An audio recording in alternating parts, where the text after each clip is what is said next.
As the first light of the sun stretches slowly across the vast Egyptian sky, softening the horizon into a watercolor wash of pale orange and faint lavender, the world around the Nile awakens not with sound, but with the stillness of tradition, a kind of silence that holds generations of repetition and rhythm. And along the river's gently sloping banks, where reeds sway lazily in the breeze and the water glimmers like melted bronze, the women of the village begin to appear one by one, emerging from narrow mud-brick houses wrapped in linen shawls, balancing wide wicker baskets on their heads with the same practiced ease that their mothers and grandmothers once had. Their footsteps slow but certain as they tread familiar dusty paths, their sandals scraping lightly over the earth as the scent of clay, damp air, and early morning dew begins to fill the air like a forgotten incense. They say nothing to each other at first, their presence acknowledged only with faint nods, as though their very breathing has become synchronized over the years with the flow of the river, and as they reach the water's edge, placing their baskets down with a quiet thud, they kneel without urgency, lifting bundles of soiled linen and worn tunics and dipping them into the cool water that carries stories from upstream, from distant farms, from boats passing in the night, and they begin to scrub, not violently but steadily, as if polishing away the very passage of time itself, beating cloth against the smooth stone slabs that have felt the pressure of thousands of hands before, the splashing sound rhythmic, predictable, almost meditative like a metronome for forgotten lives. And behind them, the village rooster crows a few seconds too late, its cry swallowed by the soft murmur of the current, while a child watches from the doorway of a nearby hut, eyes still heavy with sleep, tracing the silhouette of his mother against the golden reflection of dawn, wondering perhaps why every day begins the same, why the Nile is always there, always wide and slow and watchful, while his mother's fingers, raw but careful, twist and wring fabric as if coaxing silence into each fold, and overhead, a crane glides past without flapping its wings, its shadow briefly sliding across the surface of the water like a passing thought, unnoticed, undisturbed, forgotten just as quickly as it arrived. And yet everything continues as it always has, because that is the way of things here, not driven by urgency, not shaped by ambition, but bound instead to cycles, to dust, to sunrises, to fabric soaked and rinsed and laid flat on rocks to dry beneath the same ancient sky. And in this slow, deliberate and unremarkable moment, the Nile bears witness once again to a life that doesn't ask to be remembered, only repeated. As the morning grows older, and the light sharpens into a warmer gold, touching the ripples of the river like a painter gently refining the same brushstroke again and again, the women have found their rhythm, their bodies swaying in a slow cadence, shoulders rising and falling with the beat of hands against fabric and stone, but now gradually like petals opening to the sun, the silence gives way to murmurs, soft voices weaving through the air like strands of silk, stories half whispered and half sung, passed down from mother to daughter in the same tone used to calm babies and remember ancestors, their words moving no faster than the current beside them, which continues to flow with a patience only the Nile can possess. And one woman, her fingers red from the cold water, speaks of her neighbor's stubborn goat that keeps escaping into the date grove, and the others chuckle quietly, their laughter like wind chimes catching the smallest breeze, not loud, not jarring, but enough to make the air feel more human, more lived in, while another woman recalls a dream she had, strange and vivid, in which the river rose and spoke to her in the voice of her grandfather, warning her to store more grain. And though the others smile, they do not dismiss it, for dreams and omens are part of the daily language here, woven into the mundane as naturally as knots in thread, and as they speak, their hands never stop, moving, lifting, dunking, twisting, slapping, the water splashing against stone, their arms glistening with droplets, their faces open to the sun like leaves that have learned to endure both drought and flood. Around them, the sounds of life stretch outward. A boy herding ducks along the shoreline with a long reed stick, a girl trying to catch a dragonfly in her fingers, the distant, barely there drumming of someone pounding grain on a stone slab back in the village. And all these threads, the voices, the labor, the birdsong, are stitched together into a quiet tapestry of existence, one that doesn't demand attention or celebration, but simply continues, hour after hour, year after year, generation upon generation, uninterrupted by war, untouched by wealth, unburdened by progress, because here on this edge of water and dust, life is measured in buckets filled, in cloths rinsed, in the stretch of a shadow from one rock to another. And the women, aware of the slowness but never resenting it, press their feet more firmly into the muddy bank, anchoring themselves not out of duty, but out of familiarity, out of the deep-rooted comfort that comes from doing what has always been done, in the way it has always been done. And as the sun inches higher and the dragonflies dance more wildly above the reeds, their conversations wind down again into silence, not from fatigue but from completion, as though everything that needed to be spoken has already been said by the river itself, and now only the rustle of wet linen and the sigh of the Nile remain to carry the story forward. By the time the sun rises high enough to erase the cool traces of morning and replace them with the dry breath of approaching noon, the pace of movement along the riverbank begins to slow not from weariness, but from a quiet understanding that time itself has thickened, that the light has grown heavy and the air still, and the women, though still engaged in their repetitive motions, begin to shift from the act of washing to the calmer, more meditative ritual of rinsing and folding, their hands working through the familiar fabric with a patience honed by years of repetition, smoothing wrinkles not with urgency, but with care, each crease pressed into place, as though the linen held secrets worth preserving. And around them the world grows louder in small, unobtrusive ways. A cicada chirps nearby, hidden in the tall grasses that lean lazily toward the water, while a line of ants marches with perfect discipline along the edge of a worn sandal, and a breeze, soft but certain, rustles through the papyrus plants that frame the river like guardians of old stories, their fronds clicking gently against one another as if gossiping among themselves. Yet none of it interrupts the slow and deliberate folding of cloth, which is done not simply as a task, but as a rhythm of closure, a punctuation to the watery morning that has stretched now into a golden haze of dust motes and heat shimmer, and one by one, the women lift the cleaned and folded pieces into their baskets once more, adjusting the weight on their heads with quiet grace, pausing briefly to observe the shadows on the ground that have shifted from short and stubby to long and reaching, like arms of time itself, reminding them that the day is not over, only turning its page. A few of them speak softly about what they'll cook when they return, whether the lentils are enough, or if they'll need to trade for more onions. And one of them, older than the rest and marked with deep lines around her eyes, tells of how her own mother used to fold clothes on this very bank, always beginning with her husband's tunic, as if it were a blessing or a protection,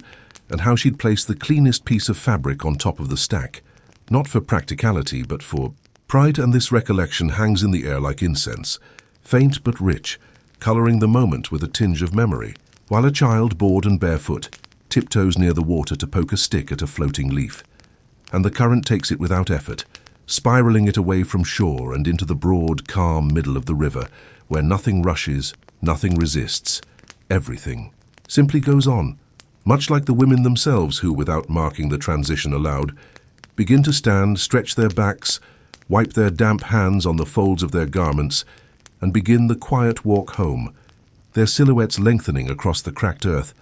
baskets balanced like second thoughts, and behind them, the rocks where they sat remain wet, shining briefly in the sun before drying completely, leaving no trace behind except the memory of hands that once worked and voices that once filled the space between shadow and shine. As the baskets of clean, damp linen rest securely atop heads, tilted just slightly for balance, and the women begin the slow walk back to their homes through the narrow, winding paths that stretch between fields of flax and groves of date palms. The heat of the day wraps itself around them like a soft, heavy cloth, not suffocating but enveloping, and the sound of footsteps on hardened earth becomes the dominant rhythm, a steady crunch and shuffle that blends with the far-off calls of birds circling lazily in the distance, as if the sky itself has grown tired and is holding its breath. And in this quiet procession, where no one rushes and no one lags behind, each woman seems to move with the certainty of those who know the land not as territory, but as memory, with every twist of the path recalling a story, every dusty footprint echoing the passage of someone long gone. And although no words are exchanged, for a while there is no discomfort in the silence, for it is a silence that holds understanding. like the calm between verses of an old lullaby, familiar and expected. And as they walk, the landscape shifts slowly, not dramatically but subtly. The green edges of the Nile giving way to stretches of flat, sun-baked earth, where pottery shards still sometimes glint in the dirt, remnants of lives forgotten not through tragedy, but through time's soft erosion. And occasionally one of the women pauses, not from fatigue, but to adjust the weight of her basket, or to observe something small. A lizard scurrying into a crack in the wall,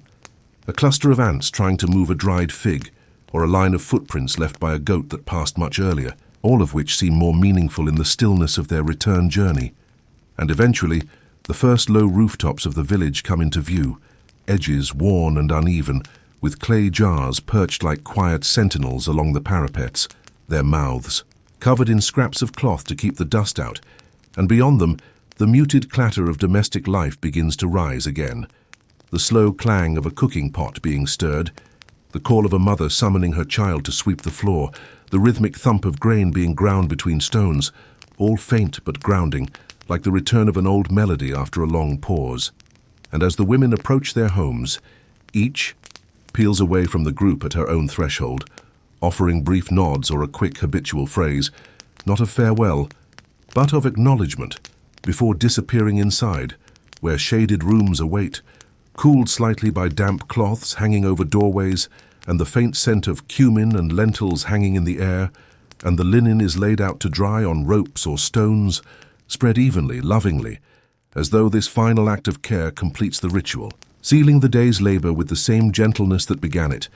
And soon the paths are empty again, save for a chicken pecking aimlessly at the ground and a gust of wind that picks up a single, loose thread from a folded tunic, carrying it briefly into the air before letting it drift slowly back to earth, where it lands unnoticed, becoming part of the dust once more. Inside one of the modest homes built from sun-dried bricks and thatched with layers of woven reed and dried palm fronds, where the light filters in only in soft broken strands that ripple gently across the packed earth floor, a woman sits cross-legged on a thin mat, woven from old linen scraps and faded straw, her movements slow and unbothered by time, her body leaning just slightly against a curved wall that retains the morning's coolness like a buried memory, and, beside her, the neatly folded laundry sits quietly, steam still rising from a few damp patches as the warm air of midday presses in with a heavy, drowsy stillness. And though the silence in the room is complete, it is not empty. It is filled with the hum of a still world, the gentle creak of drying rope swaying above her head, the distant cooing of pigeons nesting in the thatch above, the fluttering hush of linen fluttering softly as a rare breeze slips through the hanging cloth that serves as a door, and the woman breathes in deeply, her eyes half-lidded as her fingers trace the edge of the tunic she just washed, running over every seam, every uneven stitch that she once repaired under, a flickering oil lamp while the rest of the house slept, and these quiet moments, suspended between morning labor and the return of evening chores, feel less like rest and more like surrender to the slowness of the day, like slipping beneath the surface of a warm, still river, letting the water hold every thought and task without struggle. She takes a small sip of barley water from a clay cup, the rim smoothed by years of use, the drink faintly sour but comforting, and then leans her head back, letting her eyes scan the ceiling where shadows dance in slow, uneven circles. The kaim, a kind of shifting light that can hypnotize a tired mind into a waking dream. And her thoughts wander gently, not rushed, to the things that need to be done later. The bread to knead, the lentils to rinse, the oil lamp to refill before dusk. But they drift more than they settle, because in this hour, when even the animals nap and the children whisper rather than shout, the house becomes a sanctuary of repetition, where the air is thick with past afternoons just like this one, and the dust motes that swirl through the shafts of light seem to carry with them echoes of past lives, of other women sitting in the same posture, resting after scrubbing clothes by the Nile, folding the same types of tunics, breathing the same quiet breath of stillness and dust. And it is this continuity, more than the routine, more than the work, that wraps itself around her like a second skin, making her feel not alone, but surrounded by invisible companions, all resting with her in the long, slow hush of midday. And outside, The Nile moves on without a sound, its surface gleaming beneath the sun, unwitnessed but steady, like a great sleeping god whose only prayer is to keep flowing, just as the woman in her small home keeps sitting, keeps folding, keeps existing in the soft, uneventful beauty of a life lived without rush, without spectacle, without end. Later in the afternoon, when the sun has lowered just enough to cast long, stretched shadows along the packed dirt lanes between the homes, and the whisper of a breeze begins to return, carrying with it the scent of cracked earth and distant cooking, fires, several women make their way slowly to the open area near the center of the village, where the communal grinding stones sit. Large, weather-worn slabs of granite nestled into the ground, like ancient ancestors, frozen in silent watch, their surfaces smoothed and hollowed by generations of hands working the same motions in the same places, over and over again without question, without complaint. And as they gather around these stones with baskets of dried barley, millet, or emmer wheat, the atmosphere is not one of busyness or urgency, but rather of shared routine, of overlapping, lives braided together by necessity and familiarity, and they kneel down in practiced silence, setting their baskets beside them and placing flat, oval-shaped grinding stones into their palms, heavy but familiar. And the work begins, the rhythmic scrape and push, back and forth, slow and steady, the sound soft and sandy, like a desert wind brushing across stone, and their arms move in. Harmony, not synchronized intentionally, but flowing together like reeds bending in the same direction. And there is comfort in this repetition, in the slow transformation of dry grain into powder, the act both mundane and sacred, for it is not just preparation for food, but a gesture of care for those they love. For children who will dip bread, into lentil stew for elders who will smile faintly over a warm cup of porridge. And as the grinding continues, small bits of husk fly up and cling to their sleeves, while the smell of raw grain begins to fill the air, earthy and coarse, almost ancient, like the smell of the Nile soil after a rare flood, and gradually the women begin to speak. Not loudly, but with that same measured tone they use when addressing the river or recalling dreams, sharing small thoughts about what they've seen that day, how the birds have nested lower in the reeds this season, how one child refused to sleep until the moon rose, how the neighbor's jar cracked during firing, but was still used, patched with a resin and belief that it would hold for at least one more month. And these conversations, light and winding, are not solutions to problems or declarations of news, but strands of continuity, unbroken threads that tie each afternoon to the one before it. And their laughter, when it comes, is low and brief, not disruptive, but as gentle as a lullaby hummed under one's breath, while a toddler nearby plays with a dry palm frond, pretending it is a fish or perhaps a fan or maybe nothing at all, just waving it because movement feels magical. And a dog dozes with one ear flicking lazily at flies, its belly rising and falling in time with the grinding rhythm, and all the while, above them, the sky begins its long descent into dusk, turning, a softer blue, touched with hints of pink near the horizon, as if the heavens themselves are growing sleepy, and as the women finish their work, brushing fine flour into jars with their hands, they move without rush, brushing dust from their knees, lifting their baskets once again, and walking slowly back toward their homes, their bodies tired but their minds stilled, the scraping sound of grinding stones still echoing faintly in their ears, like a soft drumbeat that marks the passage of time, not in days or hours, but in gestures, in labors, in the quiet persistence of those who do what must be done, not for praise or progress, but because it has always been so, and the world, or at least this small patch of it near the Nile, continues to turn quietly, one grain at a time. As the light begins to shift into the amber tones of late afternoon, casting elongated shadows across the worn courtyards and catching the corners of walls in a dusty golden hue, a slow but purposeful movement begins once again among the women of the household, as one by one they rise from their mats or their grinding work and begin the careful preparation of the evening fire. A ritual so embedded in their bones, it requires no thought,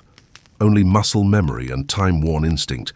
And in the open-air kitchens, little more than flat areas edged by low clay walls or stone rings, they gather dried twigs, pieces of palm, bark, and bits of leftover chaff from the grain, all of which crackle faintly in their hands like brittle paper. and they arrange them with care beneath rounded clay cooking pots that sit like sleeping beasts waiting to wake. Their exteriors, blackened from years of slow-burning flame and oil splashes, and with a single piece of flint and practiced aim, a few sparks leap into the dry tinder, catching quickly and releasing a slender thread of smoke that rises in a lazy spiral, curling through the air as if it too is in no hurry, drifting upward past hanging herbs and faded woven charms meant to keep away flies or ill spirits. And as the fire catches, growing from whisper to murmur, the woman stokes it gently,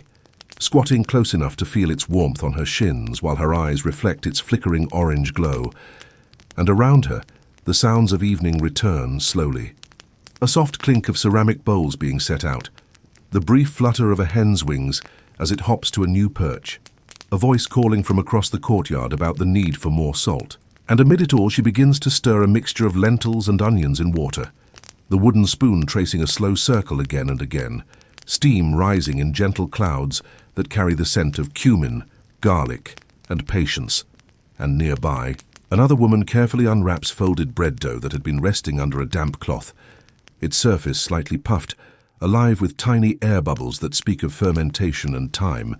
and she begins to shape it into flat discs with quiet palms, slapping them gently between her hands with a rhythm that could lull a child to sleep, while the children, too hungry now to be restless, sit nearby, their feet dusty, their eyes tracking the movements of food preparation with the kind of reverence normally reserved for the stars, their chatter reduced to soft murmurs about whose turn it is to sweep after dinner, or whether the small clay dish of dates will be shared evenly, and above them the smoke from the fires begins to blend with the thickening air of dusk, painting soft smudges against the sky that is no longer blue but not yet black, a sky that seems to inhale the smoke with indifference, letting it rise until it fades completely. And the first stars begin to appear like slow blinking eyes in the far reaches of the horizon, unnoticed by most but always present, always watching, and the women keep working, not with haste, but with a grace born of rhythm, of cycles repeated, over decades, over generations, stirring and flipping and waiting, every motion echoing the one before, every flame, a reminder that this life, so simple, so repetitive, so utterly uneventful to those who do not understand it, is a thread in the great woven cloth of the Nile itself, unspooling slowly in smoke and spice and the creak of clay pots growing warm. By the time the first hints of night begin to stretch across the sky, like layers of indigo paint dissolving into one another, cooling the air and quieting the village beneath a gentle hush, the meal is nearly ready, and the homes around the Nile settle into a shared rhythm, not hurried, not loud, but quietly expectant, as if even the mud-brick walls can feel that this hour is meant for slowing down, for receiving rather than doing, and inside one such modest home, with walls that still hold the warmth of the afternoon sun, and a reed mat spread carefully on the ground,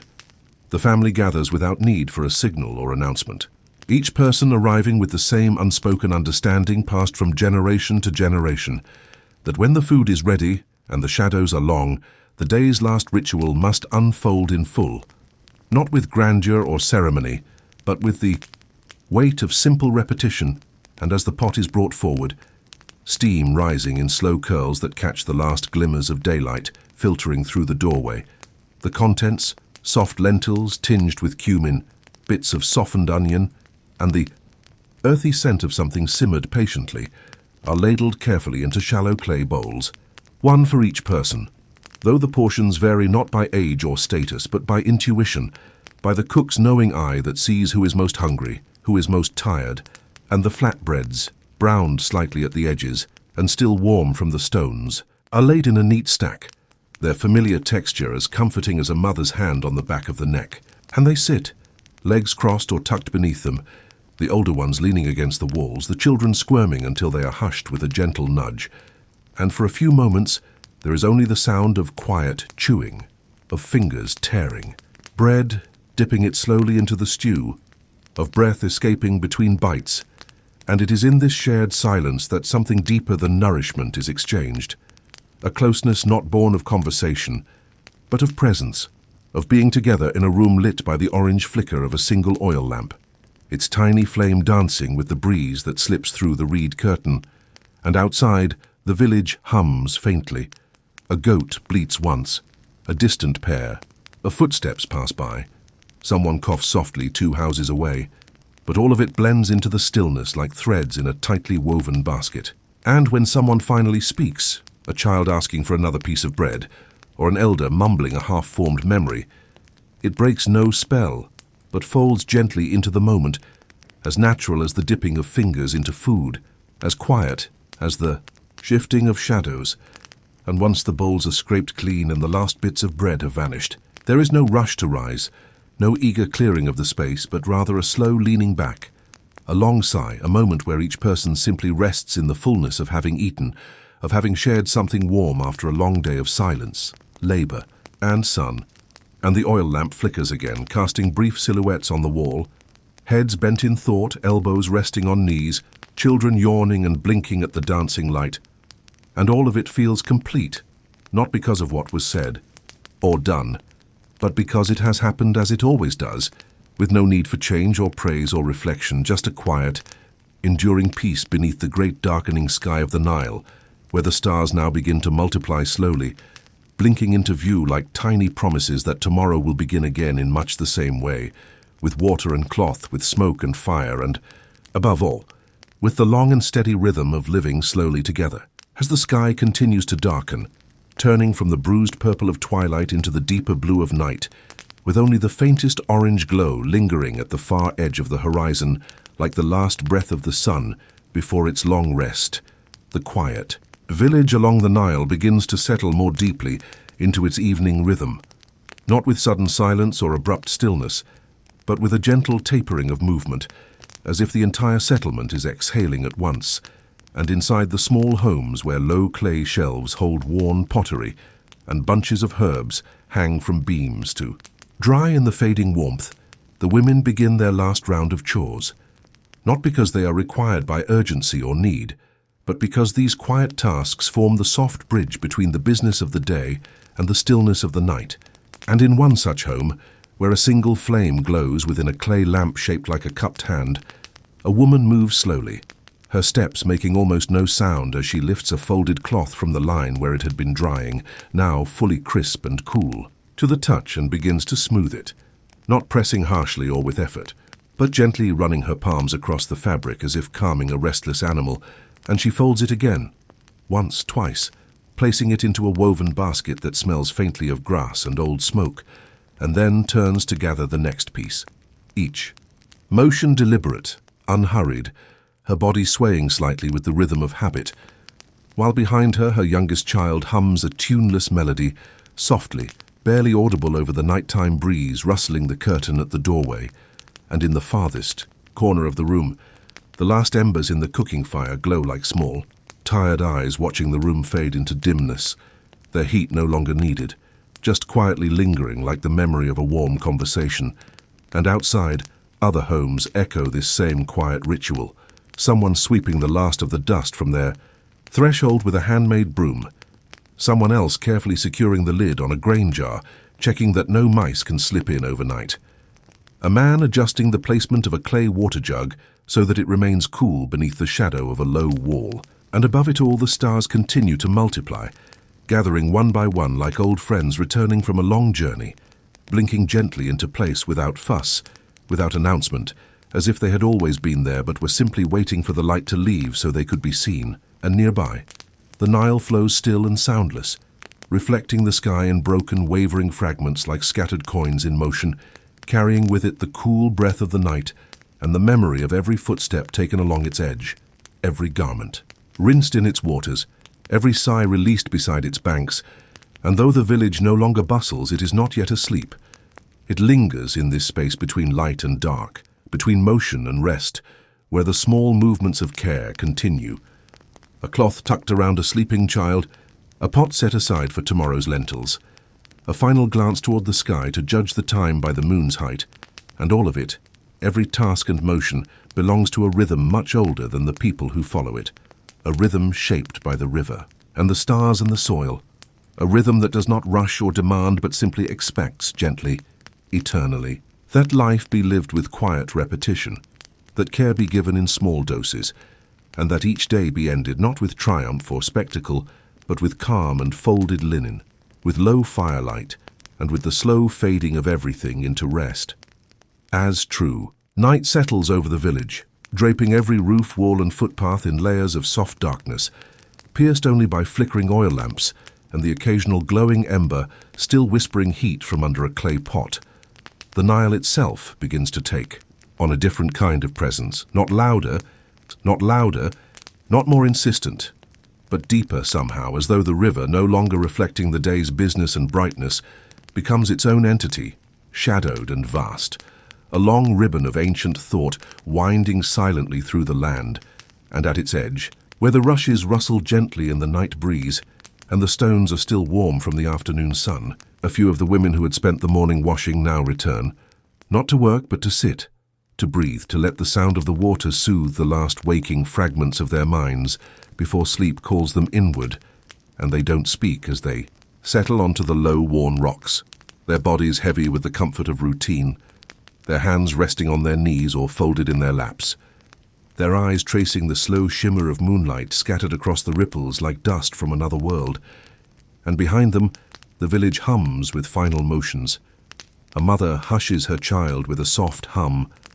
A dog settles into the same curve of dirt it has claimed for years. The old man who always walks the perimeter of his home before sleep makes his final turn and lingers at the door, looking out toward the river one last time. But by the water, it is stillness that reigns, not as absence, but as fullness, as presence, as the completion of a day that held nothing extraordinary, and yet felt whole in its repetitions. And the women feel this in their bones, in the soft ache of their shoulders, in the warm pulse of their tired legs, and they let their gazes wander upward, where the stars are more visible now than any roof or path or basket, where constellations seem to hang lower than usual, as if bending to listen to the hush of the Nile, to the quiet breath of those who live beside it. And the women remember, though they never say it aloud,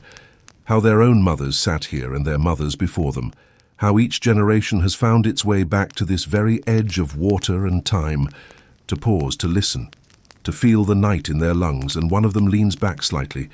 pressing her palm against the warm stone behind her, grounding herself in the solid, cool memory of earth. And for a moment, everything is perfectly still. No footsteps, no laughter, no shifting wind, just the endless soft murmur of the water sliding past, the whisper of reeds brushing one another like hands in prayer, and the occasional creak of a branch somewhere up the slope. And though they know they will rise soon, that they will return to homes dimly lit by firelight, and curl themselves into mats and blankets, smelling faintly of ash and linen, and the day just lived, they linger a little longer, allowing the quiet to soak into their skin like balm, like memory, like something sacred that does not need to be named. And when they finally stand and walk back toward the village, they do so without words, without torches, guided only by the shape of the path beneath their feet and the pull of rest within their bones. And the Nile watches them go, saying nothing, holding their day within its long, endless song, a song of water and dust, of cloth and care, of lives lived not loudly but deeply, in time with the river's breath. Back within the mud-brick walls of the sleeping homes, where the day's warmth has retreated into the thick walls, and the clay floors now cool the soles of bare feet like still water beneath shade, the nightly ritual of preparing for rest begins, not with urgency or fuss, but with the quiet certainty of people who have ended their day not in exhaustion, but in the slow unraveling of long, simple hours filled with repetitive tasks. And in one such room, lit only by the dull amber glow of a single oil lamp nestled into a recess in the wall, a woman unrolls a sleeping mat made from layers of linen, stuffed with dry papyrus fiber, its texture slightly uneven but familiar under her hands, and she smooths it with practiced care, flattening the edges, adjusting the corners, flicking away a few stray crumbs or threads with fingers that still carry the faint scent of cooked lentils and river water, while her children, now bathed, in silence, their giggles replaced by yawns and slow blinks, settle onto their own smaller mats nearby, heads resting on folded cloths that double as pillows, their limbs curling inwards instinctively, like vines drawing toward warmth, and the mother lowers herself beside them with a soft exhale, her back finding the rhythm of the mat, her breath already slowing to match the hush that has settled over everything, and all around them. The house is breathing too, the thatched roof creaking gently in response to the night wind, the clay walls whispering coolness, the occasional pop of embers in the kitchen hearth like distant punctuation in a dream, and from beyond the doorway, the night speaks in layers. The low, rhythmic croaking of frogs near the water, the faraway rustle of reeds shifting in the wind, the tiny, near-silent skittering of a lizard moving across the outer wall. And though none of these sounds are loud, none are sharp, each of them belongs here. Each is part of the soundscape that cradles the village through the long hours of darkness, not disturbing sleep, but deepening it, inviting it in with a steady whisper. And the woman, eyes now half closed, listens without needing to name or question any of it, her body sinking into the mat, her thoughts loosening like threads unwinding slowly from a spool, and somewhere within the silence, the faint sound of someone humming an old song drifts in, a lullaby perhaps, or a working tune remembered too late in the evening,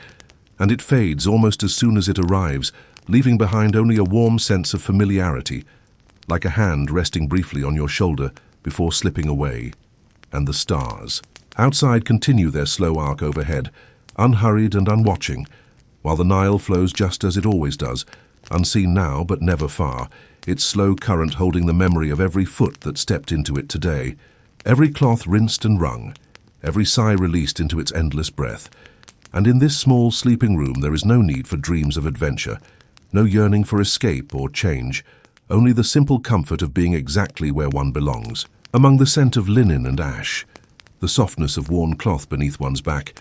and the gentle, ceaseless song of the night outside the door. As the final flames of the last oil lamps shrink into faint golden dots and are gently pinched out one by one, leaving rooms wrapped fully in the soft, velvety quiet of midnight, the village surrenders to the dark with a kind of grace that only places shaped by nature can offer, not with resistance or ritual, but with an ancient, almost invisible agreement that night belongs to stillness, and that sleep is not just rest but return, a gentle falling back into the fabric of the earth. And so the homes sit like mute clay containers, shaped by hand and now filled with breath, with warmth, with bodies curled in half-light under linen cloths woven in the same style for generations, their fibers carrying the memory of riverside, chatter and long afternoons of folding and smoothing. And outside, where the open sky stretches wide and deep, black as ink and speckled with an indifferent sea of stars, the river continues its ceaseless drift, unhurried, soundless except for the occasional soft lapping of water against stone, a sound that seems to come from inside a dream. And though no one stands at its edge now, no footsteps press into its muddy banks, the Nile is not alone. For even in sleep, the village remains tied to it, breathing in time with its slow current,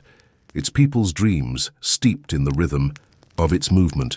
their rest cradled by its patience, and the river accepts this without question, as it has for centuries, holding the weight of lives that live close, but ask for nothing more than the right to repeat, to rise, to wash, to walk, to cook, to sleep, all in the presence of this great, silent witness. And up in the sky the moon hangs low and full, its light soft and dusty, illuminating the tops of the date palms and the reed roofs like a thin wash of silver, while shadows deepen into gentle pools around the pots and baskets left outside, untouched and unguarded, because nothing here needs to be taken, nothing here moves unless the wind asks it to, and that wind, now faint and cool, drifts lazily through the village, slipping through the cracks indoors, lifting the edge of a mat, stirring the hanging herbs only enough to make them sway like they're remembering. Something too old to name. And inside the homes no one stirs, not the mothers with arms draped over sleeping children, not the elders whose breath comes slow and deep, not the dogs curled into perfect circles in corners where the floor holds the last of the suns. Warmth, not even the tiniest infant, wrapped in linen that smells of wood smoke and sun. And in this total stillness, there is no longing for stories, no thirst for change, only the gentle pulse of continuity, of lives lived close to the earth and closer still to the water. And as the night deepens, the Nile carries it all, the silence, the stories, the weight of days repeated without complaint, beneath its surface and onward through the land, Past sleeping fields and distant groves, past unseen watchers and dreaming cities, always moving, always remembering.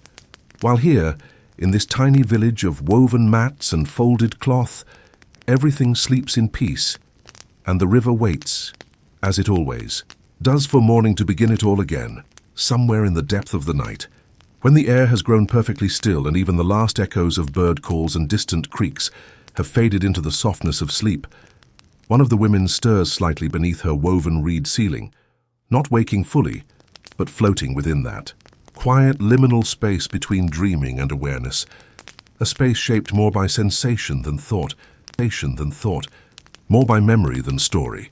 And within that suspended moment, her mind drifts gently into a dream, not vivid or urgent, but slow and expansive, like the river itself. In the dream, she is again at the riverbank, but this time there is no basket. In her hands, no cloth to be scrubbed, no weight to carry, only the sensation of walking barefoot on the cool, damp earth, where the water kisses the land with the lightest breath, and the sky above her is neither day nor night, but a smooth gradient of color that pulses softly with each step she takes. And around her the world is familiar yet softened, the reeds taller, their rustle more musical, the stones warmer, almost humming beneath her feet, and the river speaks to her not in words but in pulses of light and sound, each ripple carrying a rhythm that matches her heartbeat. And she walks not to arrive anywhere but to continue, her hands empty, her breath steady, and in the distance shapes begin to appear. Her mother kneeling at the water's edge, her grandmother behind her, both younger than she remembers, both smiling with that quiet wisdom passed down not in teachings, but in habits, in how to fold a cloth, in when to plant the herbs, in how to know when the lentils are ready. And they say nothing, just nod to her gently as she passes, as if to remind her that her presence is not new but remembered, that her life is simply a continuation of theirs, like one thread following another in an endless tapestry. And further still, she sees the river split and stretch, flowing through fields and courtyards, through kitchens and quiet sleeping rooms, not flooding or consuming, but gently washing over the lives she's known, revealing each one not in clarity, but in softness, her children laughing while scrubbing clay pots, her neighbors sharing figs in the shade, her own hands hanging linen on a rope while the wind plays gently through it.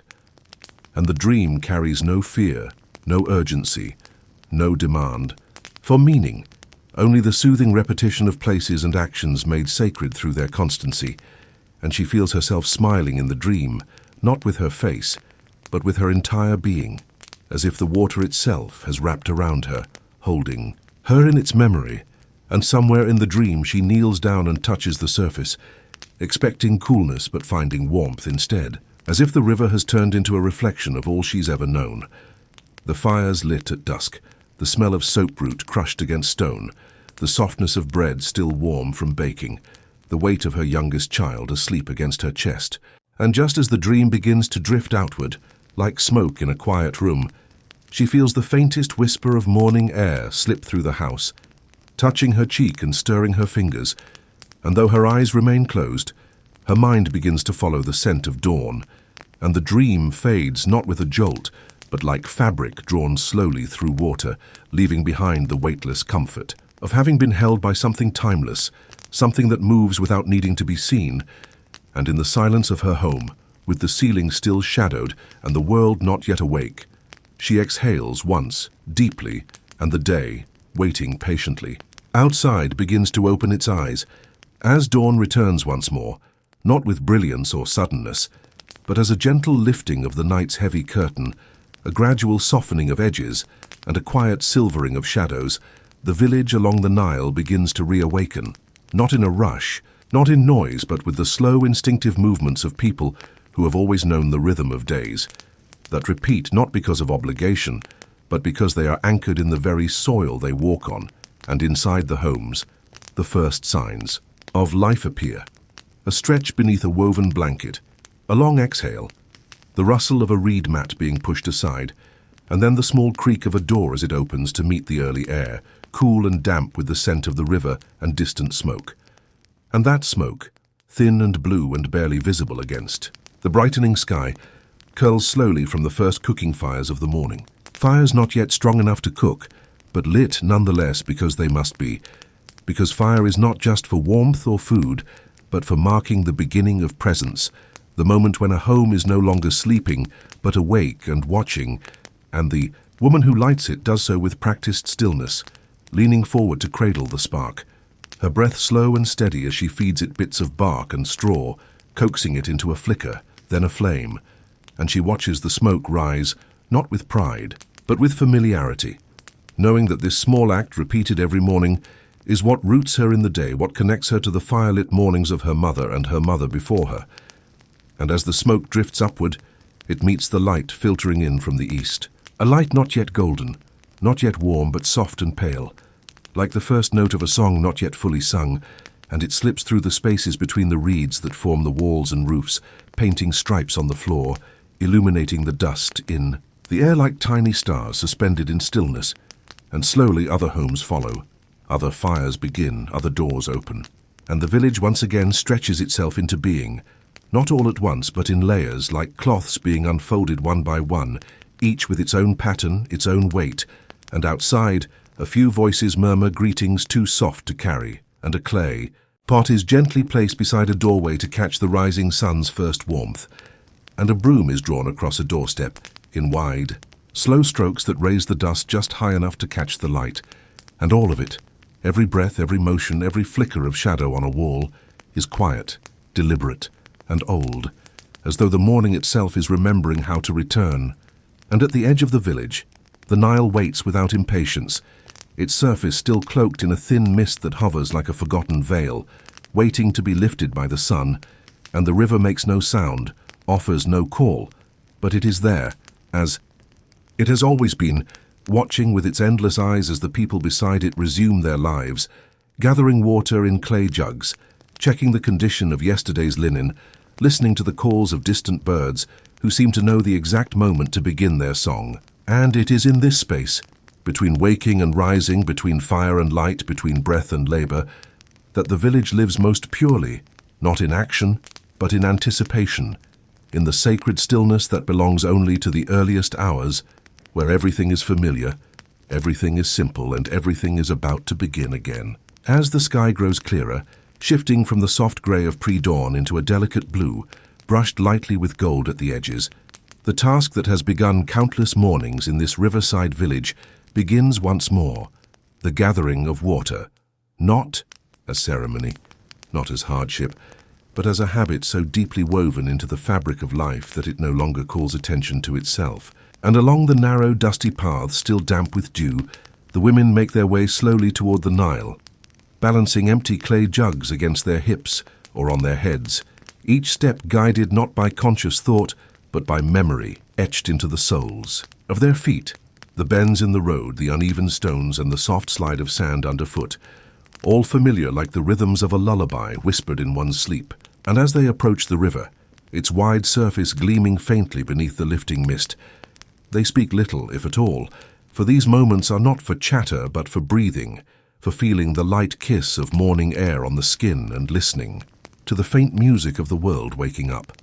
the chirp of birds testing their voices, the occasional splash of a fish just beneath the surface, the flutter of reeds stirred by a gentle breeze, and even the river's slow motion seems quieter than usual, as though it too is trying not to disturb the peace of the hour. And one by one the women crouch near the edge, the hems of their garments brushing the wet stones, and lower their jugs carefully, letting the cool water rush in without splashing. Without waste, the sound of clay filling with water echoing like a hollow breath through the silence. And they lift them again, heavier now, but carried with grace. Not because the weight is light, but because their bodies know how to bear it,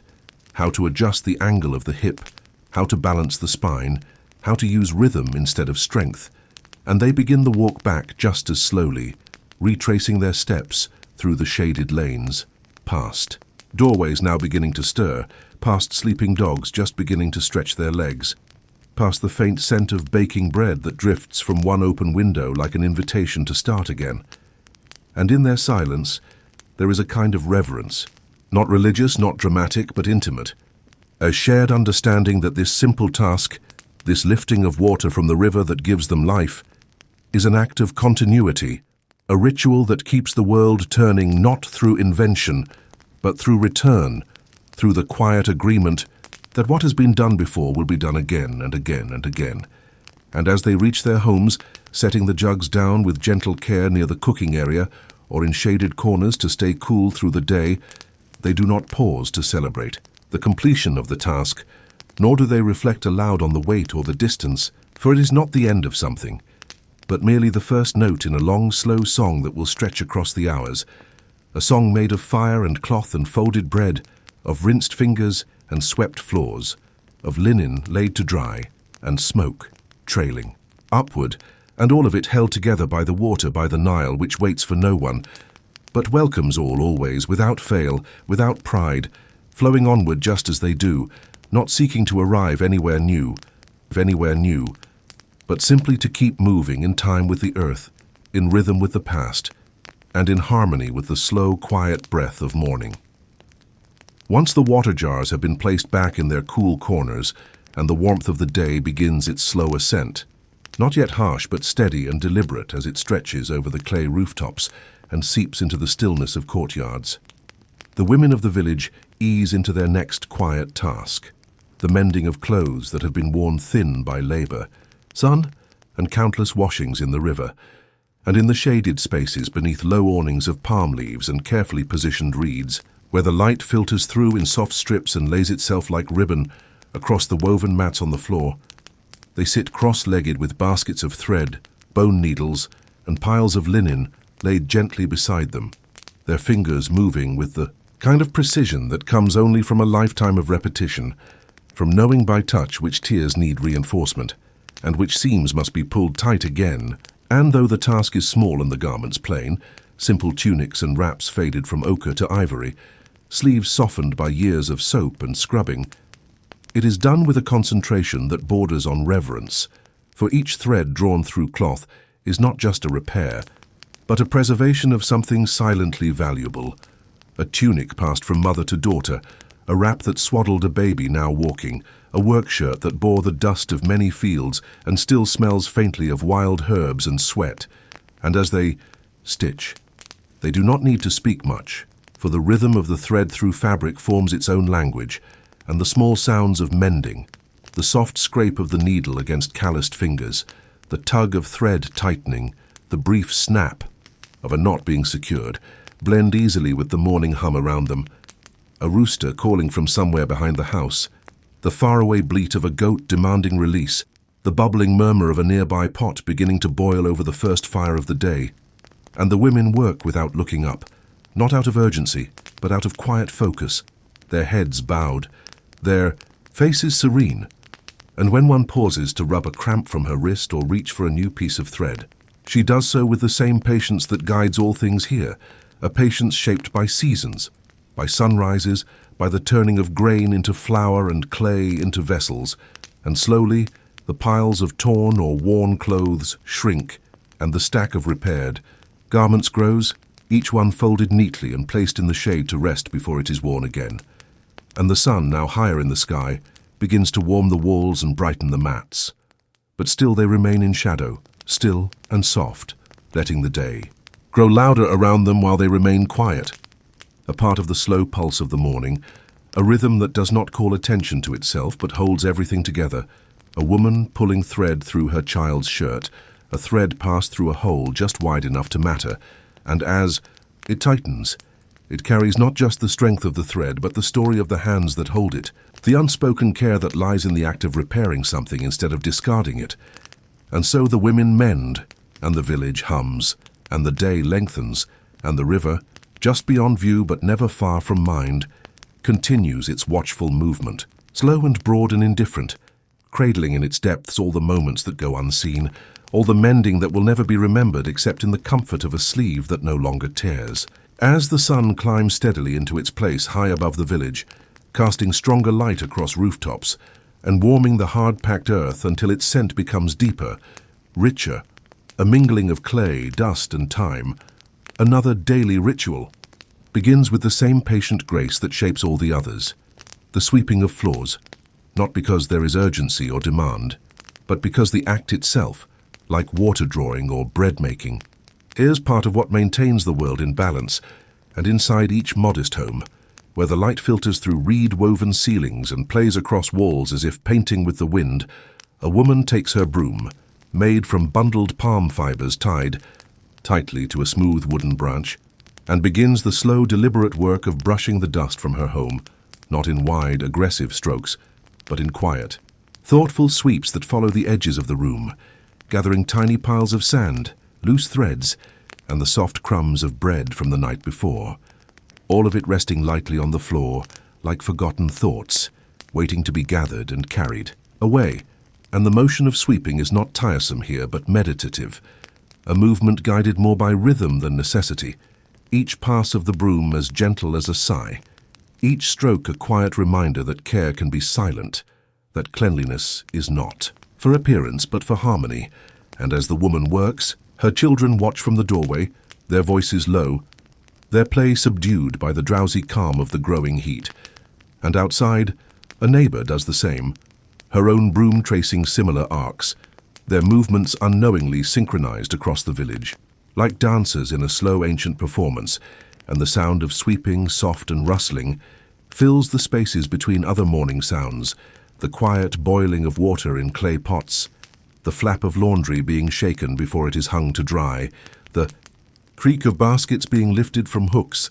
and all of it creates a kind of music, a composition of tasks that requires no conductor, only memory, only habit. And as the dust is drawn into neat piles near the edge of the room, the woman stoops slowly, gathering it with her hands into a broken piece of pottery that serves as a scoop, then carries it to the doorway and releases it into the breeze, where it lifts briefly into the air and disappears. No longer part of the home, but now part of the earth again, and she returns to her work without hurry, smoothing the mat with her hand, adjusting the edge of a woven rug, placing a freshly folded cloth over a low bench. And it is in these details, these soft repetitions, that the soul of the day resides, not in announcements or grand gestures, but in the small, steady acts that keep a space whole. And above her, the ceiling groans faintly in the rising heat, while outside the sun glints off pottery lids and warming stone, and the river, though unseen from her doorway, feels close, as it always does, like a breath just behind her shoulder, as if the Nile, with all its age and depth, watches even these quiet movements, carries them forward in its current, remembers them in its long memory, so that even the smallest chore, the gathering of dust, the lifting of crumbs, the gentle flick of a broom, becomes part of something vast and ongoing, something as old and unchanging as the river itself. As the sun reaches its highest point in the pale blue sky, casting short shadows and spreading warmth across every surface, from the worn stones of the courtyard to the rounded domes of water jars and the tightly woven mats laid out to dry, the time arrives for yet another quiet task, one that neither signals the beginning nor the end of anything, but exists instead in the still center of the day. The hanging of linen, not freshly washed this time, but folded pieces that had been damp from the river, now needing only the final touch of sun and air to become truly clean, truly dry. And so the woman walks slowly across the courtyard, a soft bundle of cloth held against her side, her steps unhurried, her shadow moving beside her like an old companion, and she begins, without instruction or pause, to drape each piece across the line that stretches from one smooth wooden post to another, the line itself sagging slightly under the heat but firm enough to carry the weight of the garments, and each piece is handled not like a chore but like a continuation of something sacred, unfolded carefully, adjusted gently, one edge lifted and tucked, the other pulled and flattened so that it hangs evenly, ready to drink in the light. And as she moves, the fabric flutters faintly in the breeze, lifting just slightly as if trying to float, then settling again with a whisper against itself. And above her the sky offers no clouds, only light, a light so total, so complete, that the colors of the cloth begin to shift under it, becoming brighter, then paler, then brighter again, depending on how the sun reaches through the spaces between reed awnings and the narrow gaps between buildings, and the linen hangs silently, row after row of tunics and wraps and long veils, swaying just enough to make the shadows beneath them. She dance, not wildly, not sharply,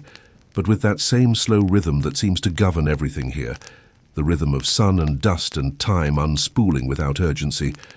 And as she steps back to check her work, brushing a loose strand of hair, from her face, she does not think of this act as complete or incomplete, but simply as necessary. As part of the fabric of the day, and somewhere nearby, a chicken clucks softly as it walks in circles beneath the hanging cloth, pecking at nothing in particular, while a child in the doorway watches, his chin resting on his knees, eyes following. The movement of the linen like watching a line of boats drifting down a quiet stream, and the woman smiles to herself, not because of pride and not because of joy exactly, but because there is something deeply satisfying in the way each piece of cloth sways in the heat, in how they hold the scent of the morning fire and river water and soap root, how they speak not with sound, but with presence, evidence of labor, now lifted into the light, and she lingers a moment longer, adjusting a corner, pressing out a wrinkle, and then turns, walking slowly back toward the shade of the house, leaving the linen to finish what the river began, to dry not with haste, but with patience, to be warmed not by flame, but by the same sun that has warmed this place since before names were written down, since before anyone remembered to ask when such things began. As the intensity of the noon sun begins to settle into a steady, golden fullness, no longer climbing but now simply radiating, a woman settles herself just inside the doorway of her home, the edge of her mat barely in the sunlight, her legs folded comfortably beneath her, and beside her rests a small basket of raw fibers, lengths of spun flax softened by washing and twisting, waiting to be drawn into thread or pattern. And she reaches for it with the same slow precision she used earlier, to sweep dust from the corners, or hang linen from the lines, because weaving here is not separate from those things. It is part of the same long rhythm, the same heartbeat of the home. And as she begins to work, fingers guiding the threads over and under, drawing lines across a small hand loom propped against her knees, her body moves with a patience that does not need instruction, her muscles responding not to command but to memory, and the sound of weaving is almost nothing. The soft tap of thread being tightened, the faint scratch of fiber being pulled smooth, the occasional creak of the wooden frame shifting slightly in the heat, and outside, just beyond her shaded spot, the courtyard is dappled with changing light, moving slowly across walls and baskets and clay jugs, illuminating the fluttering linen that still dances gently on the line. And although no one speaks nearby, the world is not silent. There is the steady drone of insects hidden in the reeds, the rhythmic beat of someone pounding grain in a courtyard 2 homes away, the laugh of a child being chased by another, their voices quickly fading behind the walls.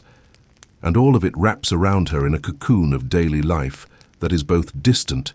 and deeply familiar, like a lullaby remembered more by muscle than mind. And she continues weaving, row after row, not with urgency or a deadline, but with the quiet joy of watching form emerge from thread,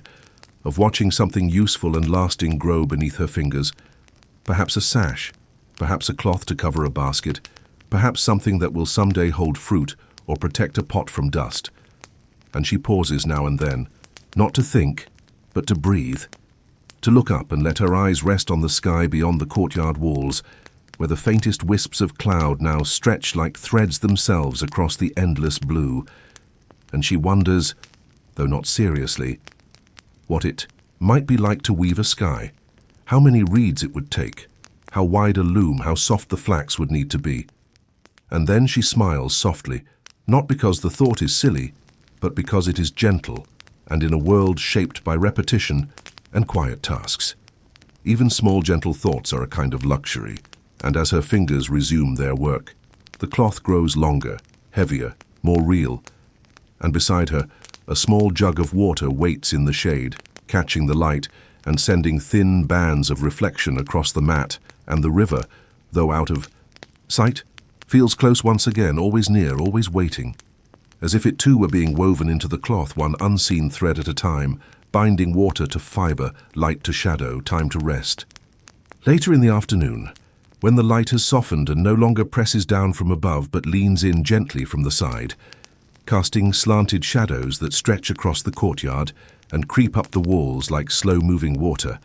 A moment of stillness arrives that is neither planned nor spoken, but simply known. The quiet hour where the day is not yet finished, but no longer insists upon itself, and in this golden hush beneath the low-hanging eaves of dried reed and palm thatch, a woman sits behind her daughter,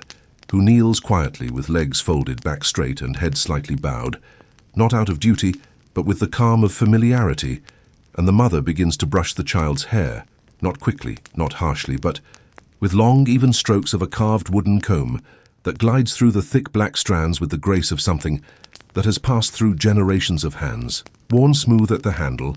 and darkened by the oils of daily touch, and with each pull of the comb the hair falls straighter, looser, as though sighing with relief, and the girl does not speak, does not move except to shift her weight now and then, allowing her shoulders to follow the rhythm of her mother's movements, and around them the world holds its breath. A pot nearby simmers gently over a low fire, releasing a soft hiss every now and then, while a breeze picks up a corner of linen still drying on the line, sending it flapping gently like a bird in no hurry to leave the earth. And somewhere above them, in the reeds that make up the roof, a sparrow hops twice, then flies away, its wings slicing the air so quietly that neither mother nor daughter lift their eyes, and the brushing continues, each stroke a gesture of care, each knot teased gently apart, not scolded, not tugged, just slowly unraveled like old memory. And the mother, though she has done this task 1,000 times, does not rush, for there is no need.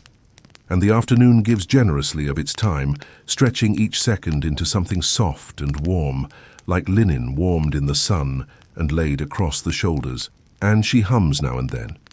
Not a song with words, just a pattern of notes passed down like a recipe or a prayer, something her own mother hummed while brushing her hair beneath another eave, in another hour that probably looked much like this.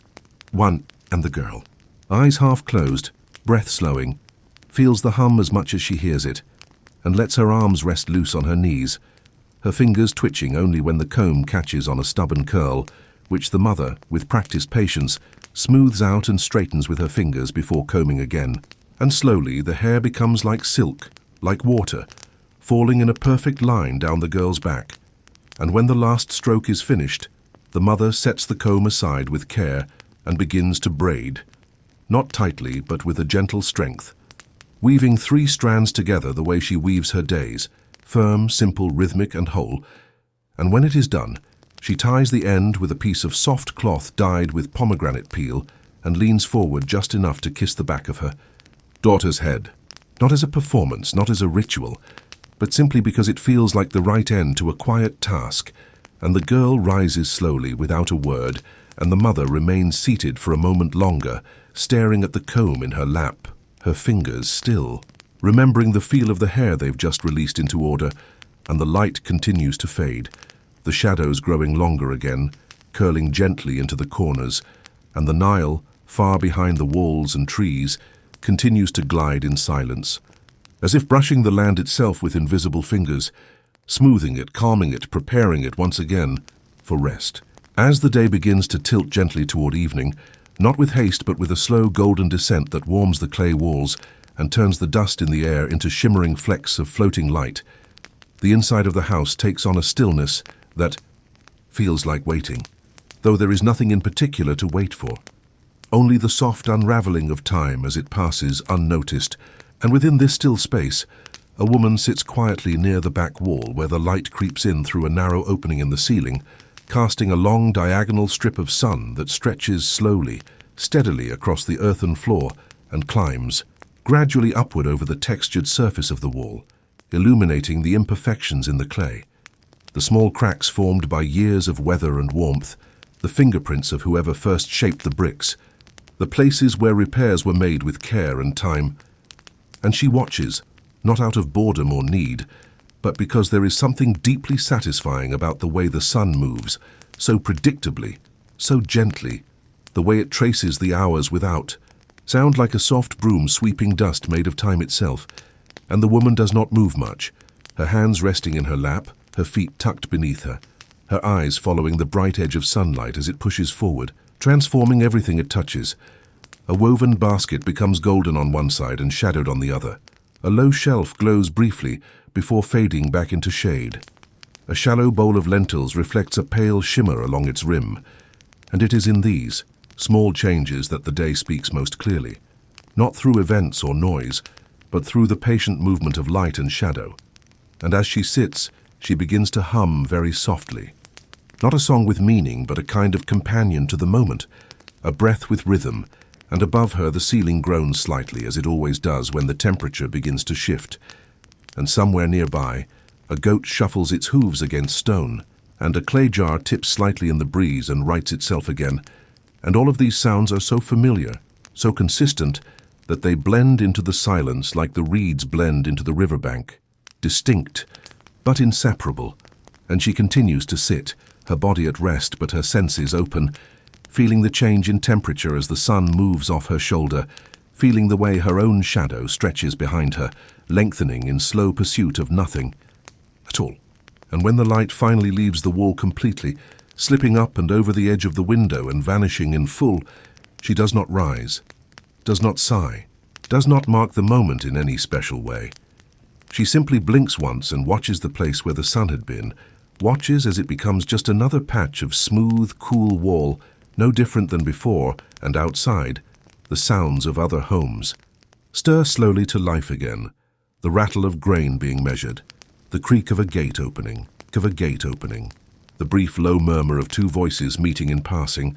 and all of it reminds her that the day continues, not because of what she has done,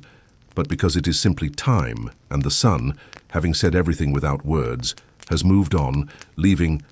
behind only warmth and silence and the soft presence of shadow. In the quiet lull between afternoon and dusk, when the light outside turns to a warm amber hue and the breeze carries the faintest trace of cooled river air, a woman prepares her last batch of bread for the day, not yet baking, not yet shaping, but simply watching, waiting for the dough to rise beneath its covering cloth, and in this moment the entire house seems to slow its breathing to match the quiet pace of fermentation, as if the very walls, the packed clay floor, the woven baskets tucked neatly in corners, all know that this is the hour when time is not measured in minutes, but in softness, in swelling, in stillness, and the dough itself, resting in a deep, clay bowl shaped like a cupped hand, is heavy with moisture, speckled with small air bubbles just beginning to form, its surface faintly glistening in the dim light that slants through the doorway and falls softly over everything like a silk veil. And the woman does not rush it, does not poke or stir, only sits nearby with her elbows on her knees, her eyes watching as if the rise of the bread is not a task, but a kind of quiet miracle, and the space around her reflects that stillness. The fire has been reduced to embers, humming quietly beneath a small iron plate, and the pot nearby simmers but does not boil, letting off gentle wisps of steam that smell faintly of cumin and crushed lentil. And in the corner of the room a fly circles slowly, lazily, as if caught in the thick air of afternoon, too drowsy to escape. And now and then, the woman leans forward to adjust the edge of the damp cloth draped over the bowl. Not lifting it, not peeking, but simply checking that it stays warm, that no dry air touches it too soon, and her fingers linger a second longer than necessary, as if to feel the heat of the rising dough through the fabric, to feel its promise. And nearby, her youngest child sits playing with a piece of broken pottery and a few dried beans, drawing invisible shapes on the floor, occasionally glancing toward the bowl with the vague understanding that something important is happening, though she may not yet know what. And in the silence, which is not empty but full of waiting, the world seems to soften, the walls dim a little, the ceiling lowers just enough to feel comforting, and outside the shadows grow longer, folding themselves across the courtyard and slipping under the doors like gentle visitors. And the woman hums softly, barely audible, a tune made only of breath and memory, something she doesn't realize she's humming until the sound drifts out of her own awareness and into the air, joining the scent of yeast and warm flour. And when at last she sees the cloth rise slightly in the center, just enough to know that the yeast has done its quiet work, she smiles without moving her mouth and leans back slowly, her eyes still on the bowl, and lets the feeling settle into her chest, that this moment, this ordinary rising of dough in a clay bowl on a still afternoon, is not about food or even hunger, but about rhythm, about patience, about trusting what takes time and letting it unfold without force. And as she closes her eyes for a breath, just one, the wind outside lifts a corner of the curtain in the doorway and lets in the scent of the Nile, distant but ever-present, flowing still, holding the memory of 1,000 other afternoons just like this one, where nothing happened except everything that needed to. As the sun begins its slow descent behind the distant palm groves and the golden heat of the afternoon softens into a warmer, deeper glow, a quiet moment of care returns to the edge of the Nile where the washing stones lie, those smooth, flat, surfaces positioned just right for beating out dirt and lathering fabric, stones that have seen generations of hands press, scrub, rinse and lift, now resting in the soft breeze that carries with it the last warm breaths of the day. And it is, during this in-between hour, not quite evening but no longer afternoon, that a woman makes her way to them again, not to clean clothes but to clean the stones themselves, not because they demand it, not because anyone will check, but because it is part of the rhythm, part of the care that goes unseen. And she kneels slowly at the water's edge, a simple brush in one hand and a half-filled gourd of clean water in the other, and begins to pour gently, letting the water wash over the stone in slow ribbons, darkening its surface as it flows toward the river. And she brushes it in soft, circular strokes, not forcefully, not hurried, just enough to lift the bits of soap, scum and silt and fine threads of lint that have settled there throughout the week. And as she works, the river laps quietly beside her, the same sound she's heard since childhood. Not loud, not rhythmic, but constant, like a mother humming in the background of thought. And the sun, now lower in the sky, reflects off the water in long, rippling beams that catch on her arms and the wet stone, making the whole scene shimmer gently, like memory unfolding in slow motion. And the stone feels warm beneath her hands, not from the fire of the sun, but from the work it has known, from the friction of labor and the weight of water poured again and again upon its surface. And above her, birds call out lazily, from the reeds beginning to gather for the night, their wings flapping in short bursts before settling into rustling clusters of silence. And the breeze carries the distant scent of smoke from evening fires just beginning to rise, mixing with the earthy smell of river mud and moss and worn clay. And for a moment, the woman pauses, resting her hands on her knees, looking out at the wide, unhurried flow of the Nile as it continues on past her village, past other stones and other women, past fields and herds and places she's never seen. And she feels something like stillness, but deeper, not emptiness, not waiting, but a kind of settled presence, as if everything around her has agreed to pause just for this moment, just to let her be there without demand. And when she returns her attention to the stone, rinsing it one final time, wiping it gently with the edge of her tunic, she feels not satisfaction exactly, but closure, as though one more piece of the day has been placed into alignment. One more humble part of the world has been honored in its simplicity. And she stands slowly, her knees stiff but steady, and glances once more at the stone before turning to walk home. The river murmuring behind her, the stone gleaming faintly in the last horizontal light, cleaned not for ceremony, not for praise, but because it is part of what has always been done. A quiet act of return, a gentle keeping of order in a world that changes only by the shadows, stretching slightly longer with each passing day. As the final stretch of daylight leans heavily across the courtyard walls, painting them in rich tones of honey and rust, while shadows grow long and cool across the ground like soft ribbons of evening, a woman kneels beside one of the large clay water jars, its rounded belly resting against the outer wall of her home, where it has stood for years catching morning shade and afternoon warmth. And beside her lie the tools of a simple repair, a small pot of slip made from wet clay, a bundle of soft linen strips for binding, and a thin wooden paddle worn smooth at the edges by decades of small taps and gentle pressure. And she examines the crack running across the jar's surface with a calm, practiced eye, not with panic or urgency, for a crack in a jar is not a crisis here. It is a quiet part of life, a moment that calls for care rather than worry. And as she dips her fingers into the cool, creamy slip, and presses it slowly into the line where the clay has opened. She does so with the tenderness of someone touching a sleeping child, smoothing the material not just into the fracture, but into the story of the jar itself. Remembering perhaps the day it was made, the heat of the kiln, the satisfaction of its first filling, the many times it has been carried from the river to the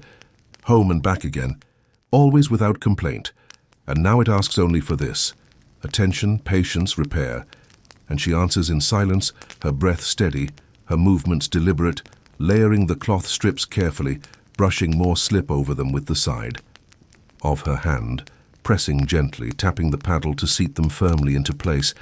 and the sound is soft, like the brushing of reeds against one another, like the murmur of distant footsteps, and as she works the courtyard grows quieter, the sounds of nearby homes fading into the evening stillness, replaced by the occasional flutter of wings overhead, the far-off thump of grain being pounded into flour, and the slow rustle of linen being folded for the night, and she hums under her breath, not out of habit, but because the moment feels full and settled, and the sound rises without effort,